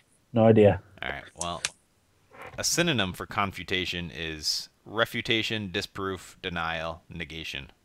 Oh. Okay. But anyway, the setup is you are a teenager who gets invited to this elite high school for people who are the ultimate something. Life is Strange. Kinda, yeah. Okay. Okay. So your classmates are the ultimate baseball player, the ultimate clairvoyant, the ultimate fashionista, the ultimate pop star. Those are all your classmates, and you are the ultimate lucky person because the school did a random drawing and you were the winner. Uh-huh. So that's your ultimate thing. The cast is you and 14 other characters, and they're all the ultimate of something. So on your first day of the school, you go to the cafeteria or whatever for an 8 a.m. meeting, and you pass out. You wake up in a classroom. The windows are all boarded over and bolted shut. There's cameras everywhere, and on the cameras there's like guns. It's really weird. You go out into the lobby. All the other students are there. They're like, what the hell's going on? It turns out you're sort of trapped by this teddy bear looking robot guy. And he says you're going to have to live at this school for the rest of your lives unless you kill somebody. The catch is, if you kill somebody, you have to get away with it. And if you do, you can leave the school. If you don't, you just have to live here forever. So the game from there plays like a murder mystery. And I'm not sure because I've only done the prologue in one chapter. Every chapter there's another murder. And the second part of the game, that's like the story part of the game. The second part of this game is called Class Trial, where you actually go, it's like a tribal council. You go with all the other students who are still alive and determine who you think was the murderer based on all the evidence you discovered. And normally I'd be like, well, you know, if you don't really have any influence on it and you're just kind of going through the motions, then why don't they just make like a TV show or whatever? And there actually is. I think there's an anime. But it's really interesting because when you're doing the story part of it and you're investigating the murder, you kind of have to pay attention because once you get to the actual trial and debate, you have to know what you're talking about because there's 4 different mini games and your success of those mini games is based on what you learned during the investigation. So if you don't pay attention, then you're not going to be successful at the mini games, and you could fail the class trial. In which case, if you incorrectly determine who the murderer is, everyone dies and you lose. You got to go back to a save point or whatever. Huh. But it's cool because like the mini games there's one called what's it called? Nonstop debate, and what it is it just circles around all the characters and they're all talking. And what you have to do is you have to spot the contradictions. When somebody says something that the evidence contradicts, you have to target it with what's called a truth bullet. And it's basically just a piece of evidence that you uncovered. So you choose from all your pieces of evidence which piece contradicts what they're saying. That's pretty cool. That sounds awesome, actually. It's fun, and that's just one of the mini games. There's also like multiple choice questions. Somebody will be like, well, what about this? And then it'll give you a multiple choice based on your pieces of evidence. And if you didn't pay attention during the investigation, then you wouldn't know which is the correct answer. Huh. And it's sort of like it's not like you get one thing wrong and you fail. It's just like your overall influence slowly decreases to the point where you fail. So you can get a few wrong and still end up on top. But it's not in your best interest to do so. But it's all likable characters. It's very anime and cute and fun. But it's also really dark. I feel like that's been a theme with me lately, like that contrast. It's really entertaining. I think I would love that game. It sounds because I played those 3DS murder mystery games, the name of which is escaping me right now. Ace but Attorney? No. Oh, okay. I guess it's really similar to that. The trial stuff is really similar to the Ace Attorney games, which I never played, so I don't know. But yeah. Okay. I did catch myself kind of getting like bored with the story stuff, but they do this thing called free time, where if you're not going through the story, it is mostly a visual novel, so you're just reading a lot of dialogue and stuff. But you do get to move around a little bit in that, and there's this moments called free time where you can spend. It's like in Final Fantasy Type 0, where you can spend that time. You choose which character you want to interact with in that time, and if you do that, you'll learn a little bit more about that character, which is just interesting because it's like the lore of these ultimate students. Yeah. But you'll learn an ability from them that you can use in the class trial. And they have like a little gift system where you earn coins by doing certain actions, and you go to a slot machine and you get gifts and you can give it to the people, and it builds relationships and stuff. But I spent most of my free time with one character who I thought I liked, and that character turned out to be it's not really a spoiler, the first murderer, who I then had to point the finger at and say, "You're guilty. I know you did this." Wow. It's kind of cool. Yeah. Huh. It's really bizarre. I like that your character gets in because of luck too. Yeah. I find that to be interesting. Yeah. Because there's a part in one of the Halo games, I'm not sure which one it is, but the thing that separates Master Chief from all the other Spartans was his luck, and that's why he was chosen to be Master Chief. I've just always found that fascinating. I'm not sure why, but I thought that would be in one of the books that was said. no, it was like the end of one of the Halo games, and Cortana's talking to the audience or talking to Master Chief himself, and says something like, you know, do you know the reason why you were picked? It was your luck. You know, you're identical to all the other people, but you're lucky. So that's why you picked to be Master Chief. Wonder if that was at the end of the 4th game. I don't remember. Cool. It wasn't the first one. I want to say Halo 3. That's what I'm thinking right now. Is I was at the end of Halo 3. My guess is either 3 or 4. I'm pretty sure it was 3. I don't think it was 4 because that was fairly recent. Okay. So it was a while ago. If anyone in chat knows. But anyway, that was just my little thing on luck. I found that interesting. Okay. Did you play anything else, Corey? No, but definitely check out Danganronpa. Yeah, I'll add it to my wish list and pick it up on a sale, no doubt. It's good stuff. I'm into it. If you're into procedurals, murder mysteries, if you like the movie Clue. Or the game Clue. Yeah. I've got a clue. A raging clue. The Hartley brothers. Dan Beardless says it was explained in greater detail in one of the early books. Cortana does discuss it in the beginning of the 3rd. Beginning of the 3rd game. Okay, yeah, because I did read the Halo books. It was a while ago that I read them, but they're over on my shelf over there, bookshelf. Okay. Cool. Thanks, Beardless. Did you play anything else, Corey? No? No, Hearthstone, but nothing new to talk about with that. Right. Okay. The only other thing I have to talk about, the only thing I played other than the Division Beta and Rocket League, was more Rise of the Tomb Raider. One night this week, my daughter was up for... We've gotten to the point, because she wakes up a lot at night now, we've gotten to the point where we're just going to let her cry. She's 2. She needs to learn how to sleep through the night, so we're just... but when she's awake and stuff, I can't sleep. So I got up and played Rise of the Tomb Raider for a little while, for like 2 or 3 hours. I'm pretty close to the end, but I don't have anything more to add. Just the Rise of the Tomb Raider is an amazing game. So I want to have it beaten by the time Far Cry comes out. So I should be able to finish it this weekend. I'm in the last area. It sounds like you're just like a night of playing away. Yeah, I think so.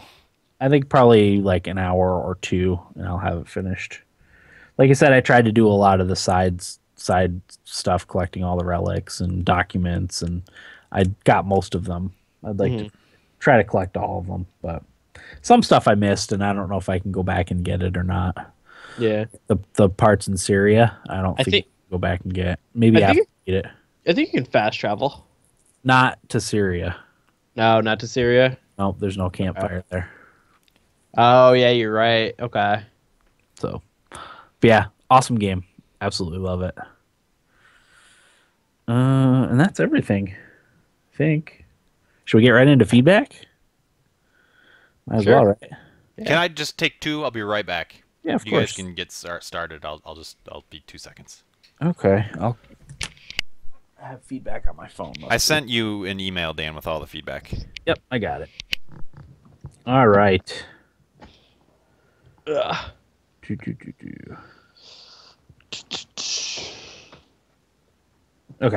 Will. Yeah. So you are gonna buy the Birthright digitally, or no, Conquest digitally? I might, yeah, honestly. Okay.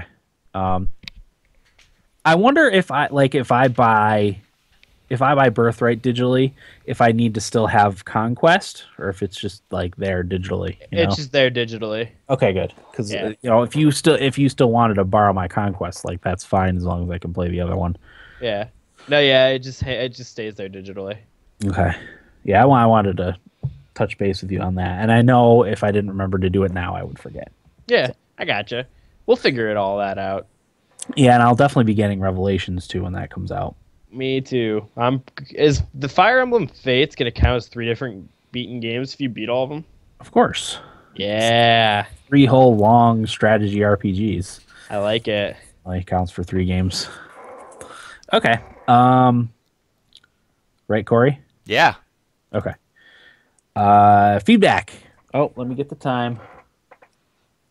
5:20. So I can get our show notes up again. It's been a little while. Okay. All right. This is from Miguel in Valencia, California. Says, "What's up, gentlemen? My name is Miguel, or in the gaming world, Avenger24. I'm from Valencia, and no, not from Spain, but from California, which is about 20 minutes away from Los Angeles. Miguel, we do have a Miguel in Spain, who I'm pretty sure I think we read something from Miguel in Valencia before that we confused with Miguel, Miguel in Spain. Okay. Oh, okay. He says, I want to apologize in advance. I know my grammar sucks, so I hope you take it easy on me. We're not going to pick on you about that. No, not at all. Our grammar sucks, too. Yep. I stumbled on your guys' podcast about 2 months ago while I was searching for someone who would discuss the game known as The Last of Us, and it sounded like it blew Eric's hair away when he gave us his take on The Last of Us in episode 101. I just finished the game in December 2015. If you're asking why so late, believe me, I slapped myself after playing the game. I've been off and on gaming because of my newborn. #daddy duties. By the way, Dan, how'd you manage to play so much video games? Please give us a secret. LOL. Actually, I kind of want to do an episode on that. You know, giving parents and specifically new parents tips on sneaking in some game time. But basically, it's lack of sleep. Yep. That's mostly what it is. Anyways, I'm reaching out to you guys to thank you for the podcast. I find myself listening to older episodes like when either Will or Corey, can't remember, had their first car accident into a ditch. Plenty of up and down emotions, mostly down, of Eric's Buffalo Bills season and arguments between computers and consoles. All because you had me on a goose chase looking for prediction you guys made about Pokemon going to mobile. By the way, did anyone find it? Regardless, thank you guys for the great podcast. I enjoyed it enough to spread the word. Hoping I can make fans out of others. Yeah, Tito in LA actually found that episode for us. Yep. It was part of one of his feedback. So we have to get him his games. We haven't gotten him his games yet, have we? Yeah, no, we haven't. We didn't forget. We didn't forget. We're just slow. We're stupid and slow. Yeah. Corey, I have like 6 or 8 games that I'll send you the game and the Steam code for. Yeah. Because I know you have a list compiled. Yeah, we just have to compile the master list and then let Tito pick. Yeah, we'll let you pick a few games. Yeah, like I said, we're just stupid and slow. So. But thanks for looking for it, Miguel. Yeah, I appreciate it. I want to leave you guys with a question or topic. If you were to take a mission or journey into space and the length of time is about 10 years, what 3 and only 3 games will you take with you? Keep in mind there is no online access for gaming, but you do have one buddy to tag along with you.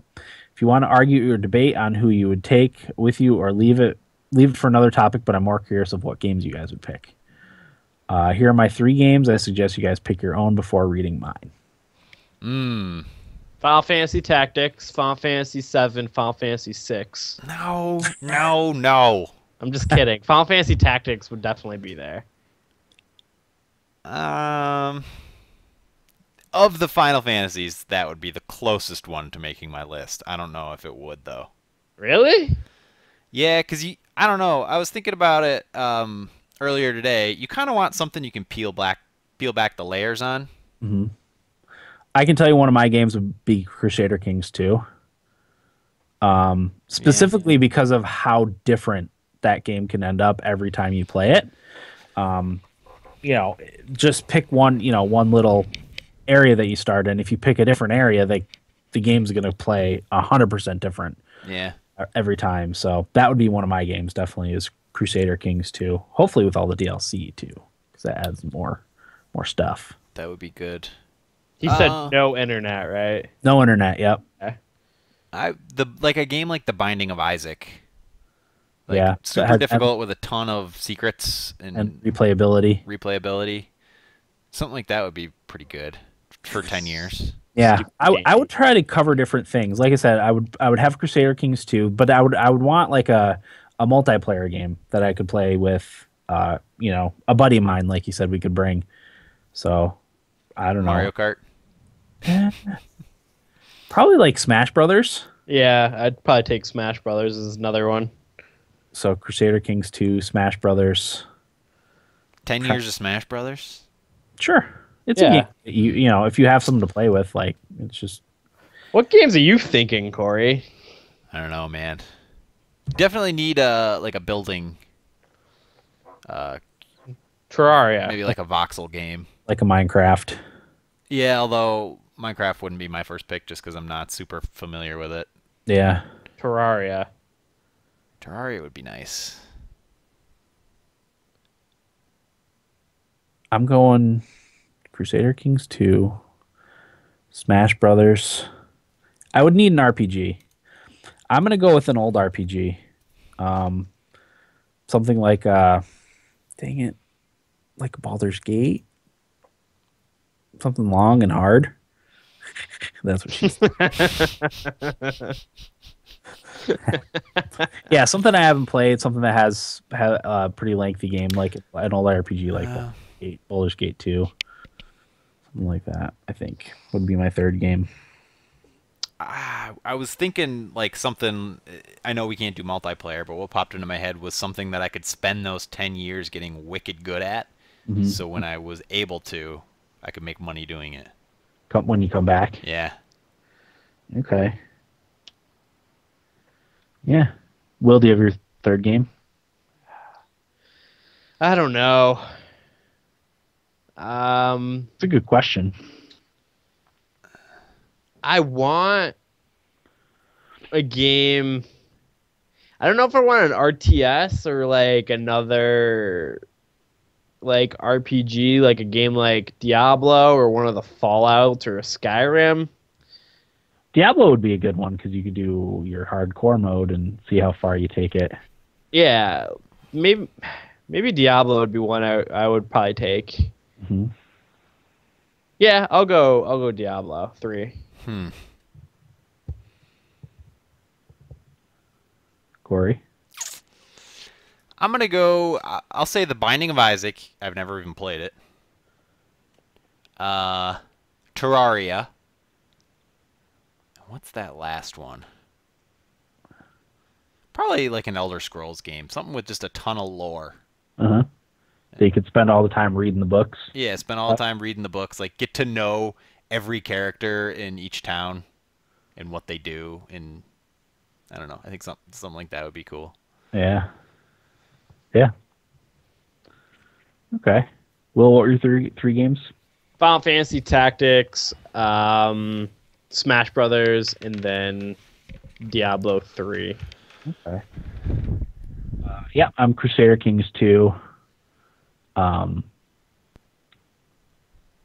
Smash Brothers. I don't know if I'd go Baldur's Gate, now that I think about it. Go!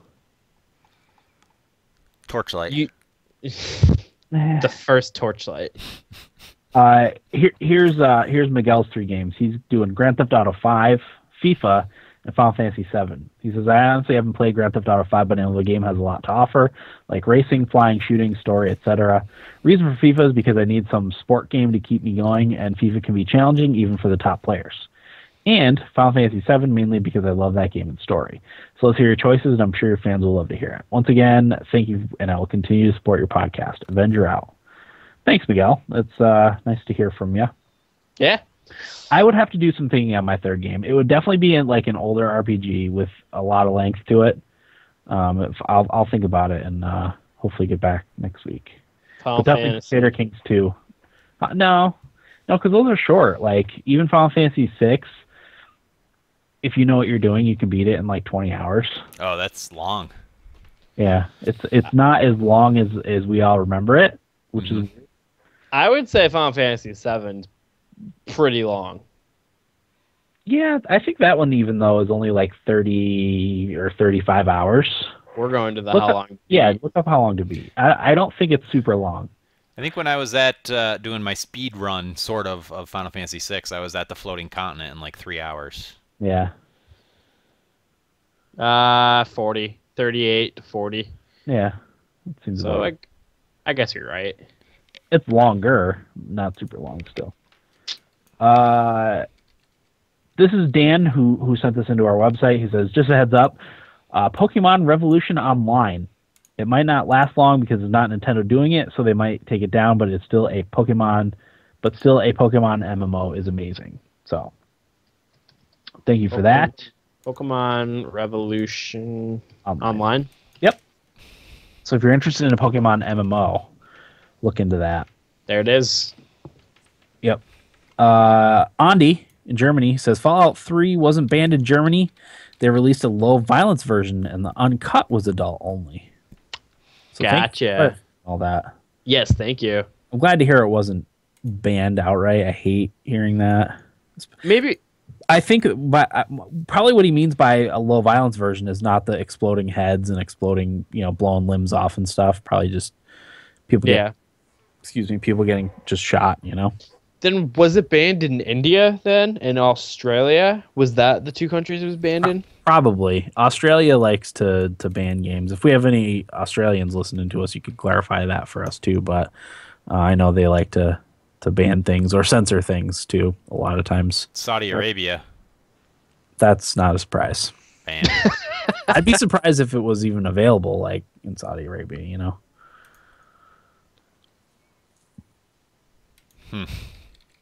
Interesting.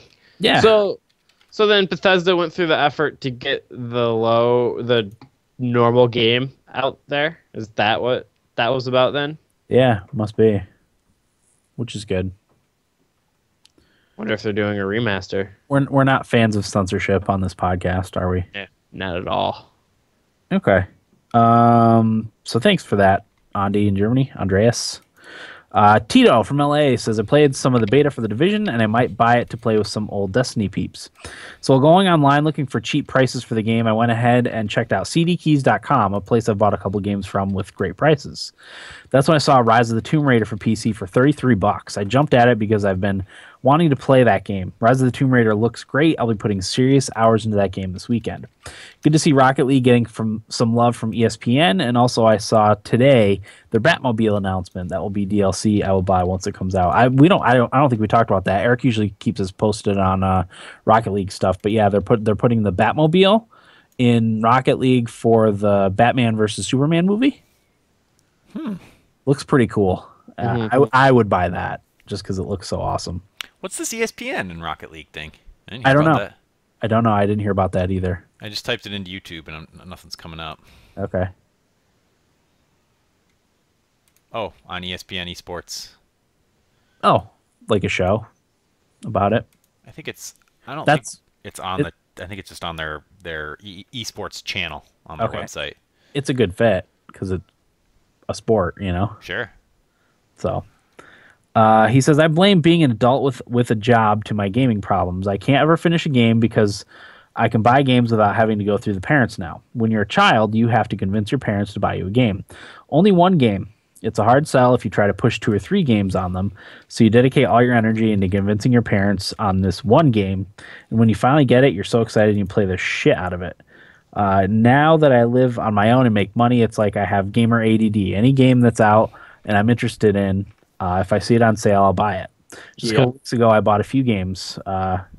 Goodbye Fallout 4, Witness, Oceanhorn, Talos Principle, Hello Rise of the Tomb Raider. Yeah, Tito, I agree. That is, especially if your parents aren't like big on you gaming like ours weren't when we were younger. We would get a game or 2 for Christmas, maybe a game for our birthday, and that was it. So you'd have like 3 games to play all year, So I probably got the most games out of. Oh yeah. Oh, definitely, easily. Winner. Games are they're cheaper now too. When all is said and done, there was Nintendo 64 games that would cost $70-$80 back then, which is I think equal to like about $100 now. So, are there any video games out or that have come out in the last couple of years that you guys would put $100 down for? Probably without knowing what it is. Oh no, I would do that. Never. I like to know what I'm spending my money on. Well, usually. I mean, other than like reviews and stuff. I don't know. GTA 5. Would you have spent $100 on Mario Kart 8? Probably if it came with all the DLC and I knew how much time I was going to put into it. I think I've put like 120 hours into Mario Kart 8. But you wouldn't know that. I wouldn't know that ahead of time. No, I would only know. I would know that now with hindsight is 2020. You know. Will, would you have paid $100 for Life is Strange? I mean, no, because I don't really think I would spend $100 on any game. Really? Yeah. That's a lot of money. That is a lot of money. I mean, I'm sure there's some example for a game that I loved that I would do it on, but it'd have to be a long game. I don't think there's a single game that has come out in the last 5 years that I would have spent $100 on ahead of time. Maybe Skyrim. You know, being a big fan of Elder Scrolls, I could see, and the hype building up to that game, and just how excited I was. Went to a midnight release. Yeah. As the last time I think I went to a midnight release. Yeah, those are going by the wayside because of digital. I don't have a problem with that. I guess it might have been a Fallout 4. You would have spent $100 for Fallout 4? Yeah, because I was really excited and for it. then you would have been pissed afterwards. I mean, technically, I did buy 2 copies of the game. That equate to $100. There you go. Did you pay full price for your computer version? No, I paid $45, I want to say. Okay. And then I bought the $60 PlayStation one so Corey could play my PC one. That's right. Attaboy. Yeah. Always looking out for your brother. Guess they're the 2 people who disliked the game the most. Me and Corey. Yeah. Okay. Thanks, Tito. I'm also really digging Rise of the Tomb Raider. It's really, really good. It's longer, too, than the first one. I think I've put like 25 hours into it or something. As I said, I'm trying to collect everything, but it's still a lot longer than the first one. So that's good. Idaho Jake says, "Hello, boys. I wanted to give my first impressions of Far Cry Primal. I'm really liking Primal. Not sure if it's my favorite one, but it is up there. I think the BC take is great. I think not having guns makes it better. I really don't think there is a main story, and I think that helps the game because all you're doing is making a village and helping other wenges. Is that the tribal peoples? Yep. Wenges? Okay.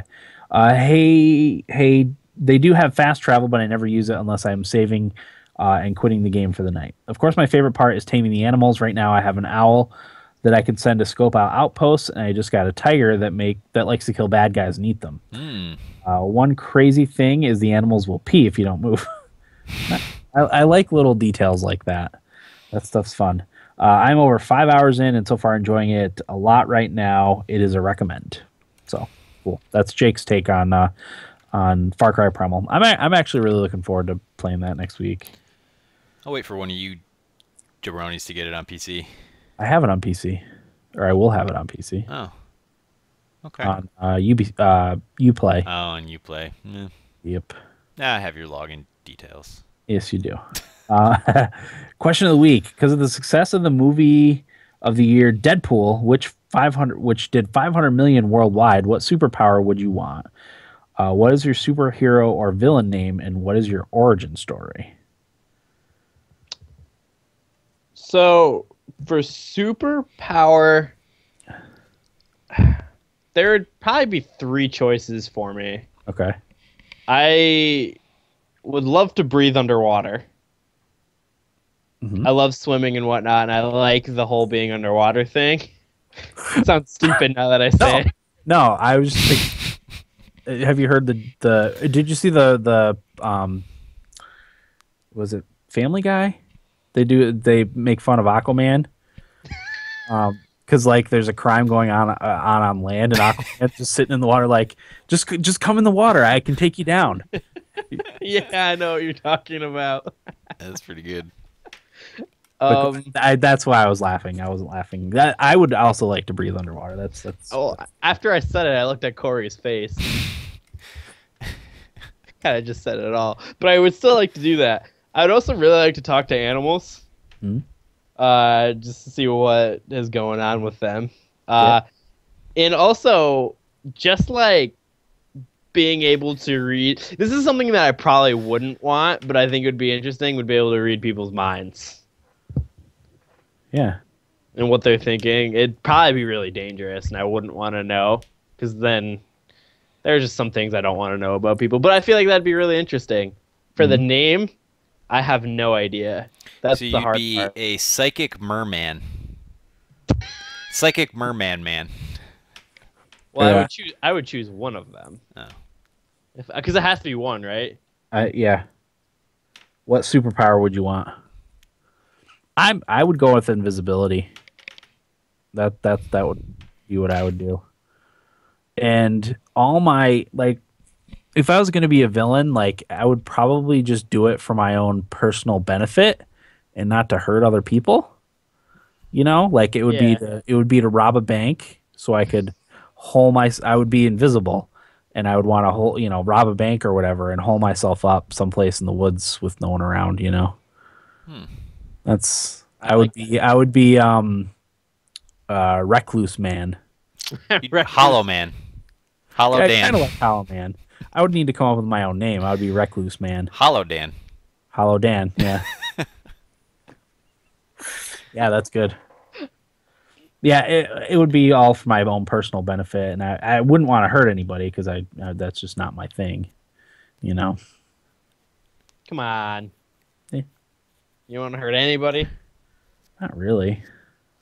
I don't harbor ill will towards people. I just want to be left alone, you know. That's true. You don't. I've never heard you say you hate somebody. I don't. I dislike some people. I don't. Hate is a strong word. Yeah, Corey, can you think of a time where Dan says he hated somebody? I'm sure I Off have. the top of my head. I feel like I can remember thinking, wow, I've never heard Dan say he hates a person before after he said that about somebody. But I can't remember specifics. Yeah. And even if I said I hate that guy, hate for me is dislike. Yeah, honestly, that word gets kind of lost its Yeah, it loses its meaning, definitely. Well, the problem with the word hate is it implies there's an active dislike. Yeah. You know, you're putting effort into the disliking of a person. Yeah. Whereas there's people I know I hate, but I don't think about it, you know? Yeah. If I hate somebody, they're just removed from my world. I don't harbor it. I don't think about it. I don't, you know? Yep. Yeah. I sort of feel the same way about the word love, too. You don't think about it. You just remove it from your world. Yeah, it just, everybody says it so much, oh, I love that, or, oh, Dan, I love that guy. It's just Or I love you. Those words have never been uttered from my mouth. My friends think it's really weird that as a family we don't say we love each other. I do sometimes. I don't remember the last time I told a family member I love you. Well, I've never told you that. That's weird. No, even to Allison or Mom. I've never. We were Skyping one day with Allison. I forget how it happened. And she was hanging up, and I was like, "Bye, sissy, we love you." And she's like, "Who said that?" It was just such a weird thing to come out of one of our mouths. Yeah, exactly. Yep. That's funny. All right, Corey, what about you? Mediocre man. Mediocre. Okay. Now you're And, mediocre at everything. well, it sounds boring, but if you think about it, yeah, if you're mediocre at everything, then that's kind of cool. Yeah, you might be a mediocre omelet maker, and that's nothing. But you're also a mediocre airline pilot. Yeah. Mediocre nuclear physicist. You know. Yeah. So you understand everything, but you're just average at it. Yeah, I can fly a plane. I'm just not great, but Yeah. I can I do get it. around. Well enough. Yeah, I can get around. I'm a C. Yeah. C pilot. That's a good one, Corey. That's really good. Mediocre man. What's I your like it. origin story? Nobody really knows. Not important. Yeah. Okay. That's a good question. We'll have to try and remember that one for Eric next week. Yeah. And also Miguel's. question. Yeah. Yeah. I mean, Eric's going to listen. Hopefully he writes it down in his notes, because I don't know that any of us are going to remember to tell him to prepare answers for these. Maybe one of us will. Oh, that reminds me. I want to start putting, again, the question of the week up on the website. Uh-huh. And I like how people send in questions. Yeah. I think that's a little more fun than me trying to come up with something. Yeah. If you have any questions, just ask us. Or, yeah, like a good idea for question of the week. Send it to us, ahead of time. And we'll post it, the week before the episode airs. Or maybe we will do the question of the month thing, where it's like one question that people can just answer throughout the month, and then that's a good idea. I don't know. I like that. Okay. Any other thoughts? No. Yeah. I don't think I have any. Yeah. Next week's episode, Eric is going to be back. We're going to be talking about Far Cry Primal. I think that's it, really, right? Yeah. Yeah. Probably try and stream this weekend. Yeah, we'll try and stream something. Maybe Rocket League when we play it. Yup. So if you're a PC Rocket Leaguer, you could probably even get in on it. Yeah, definitely. You guys in your Rocket League. Dear Will, God. why don't you play, man? It's fun. It's one of those games, as I said, I will never play by myself. But I love playing it. Like me and Corey and Chris had a blast last weekend playing it. It was a lot of fun. So when we had set up time to play the Division, Corey, and you said let's just play Rocket League instead, I wanted to slap you. Why? I wanted to play something new and fun, and not Rocket League for the umpteenth time. What? We ended up playing the Division for quite a while too.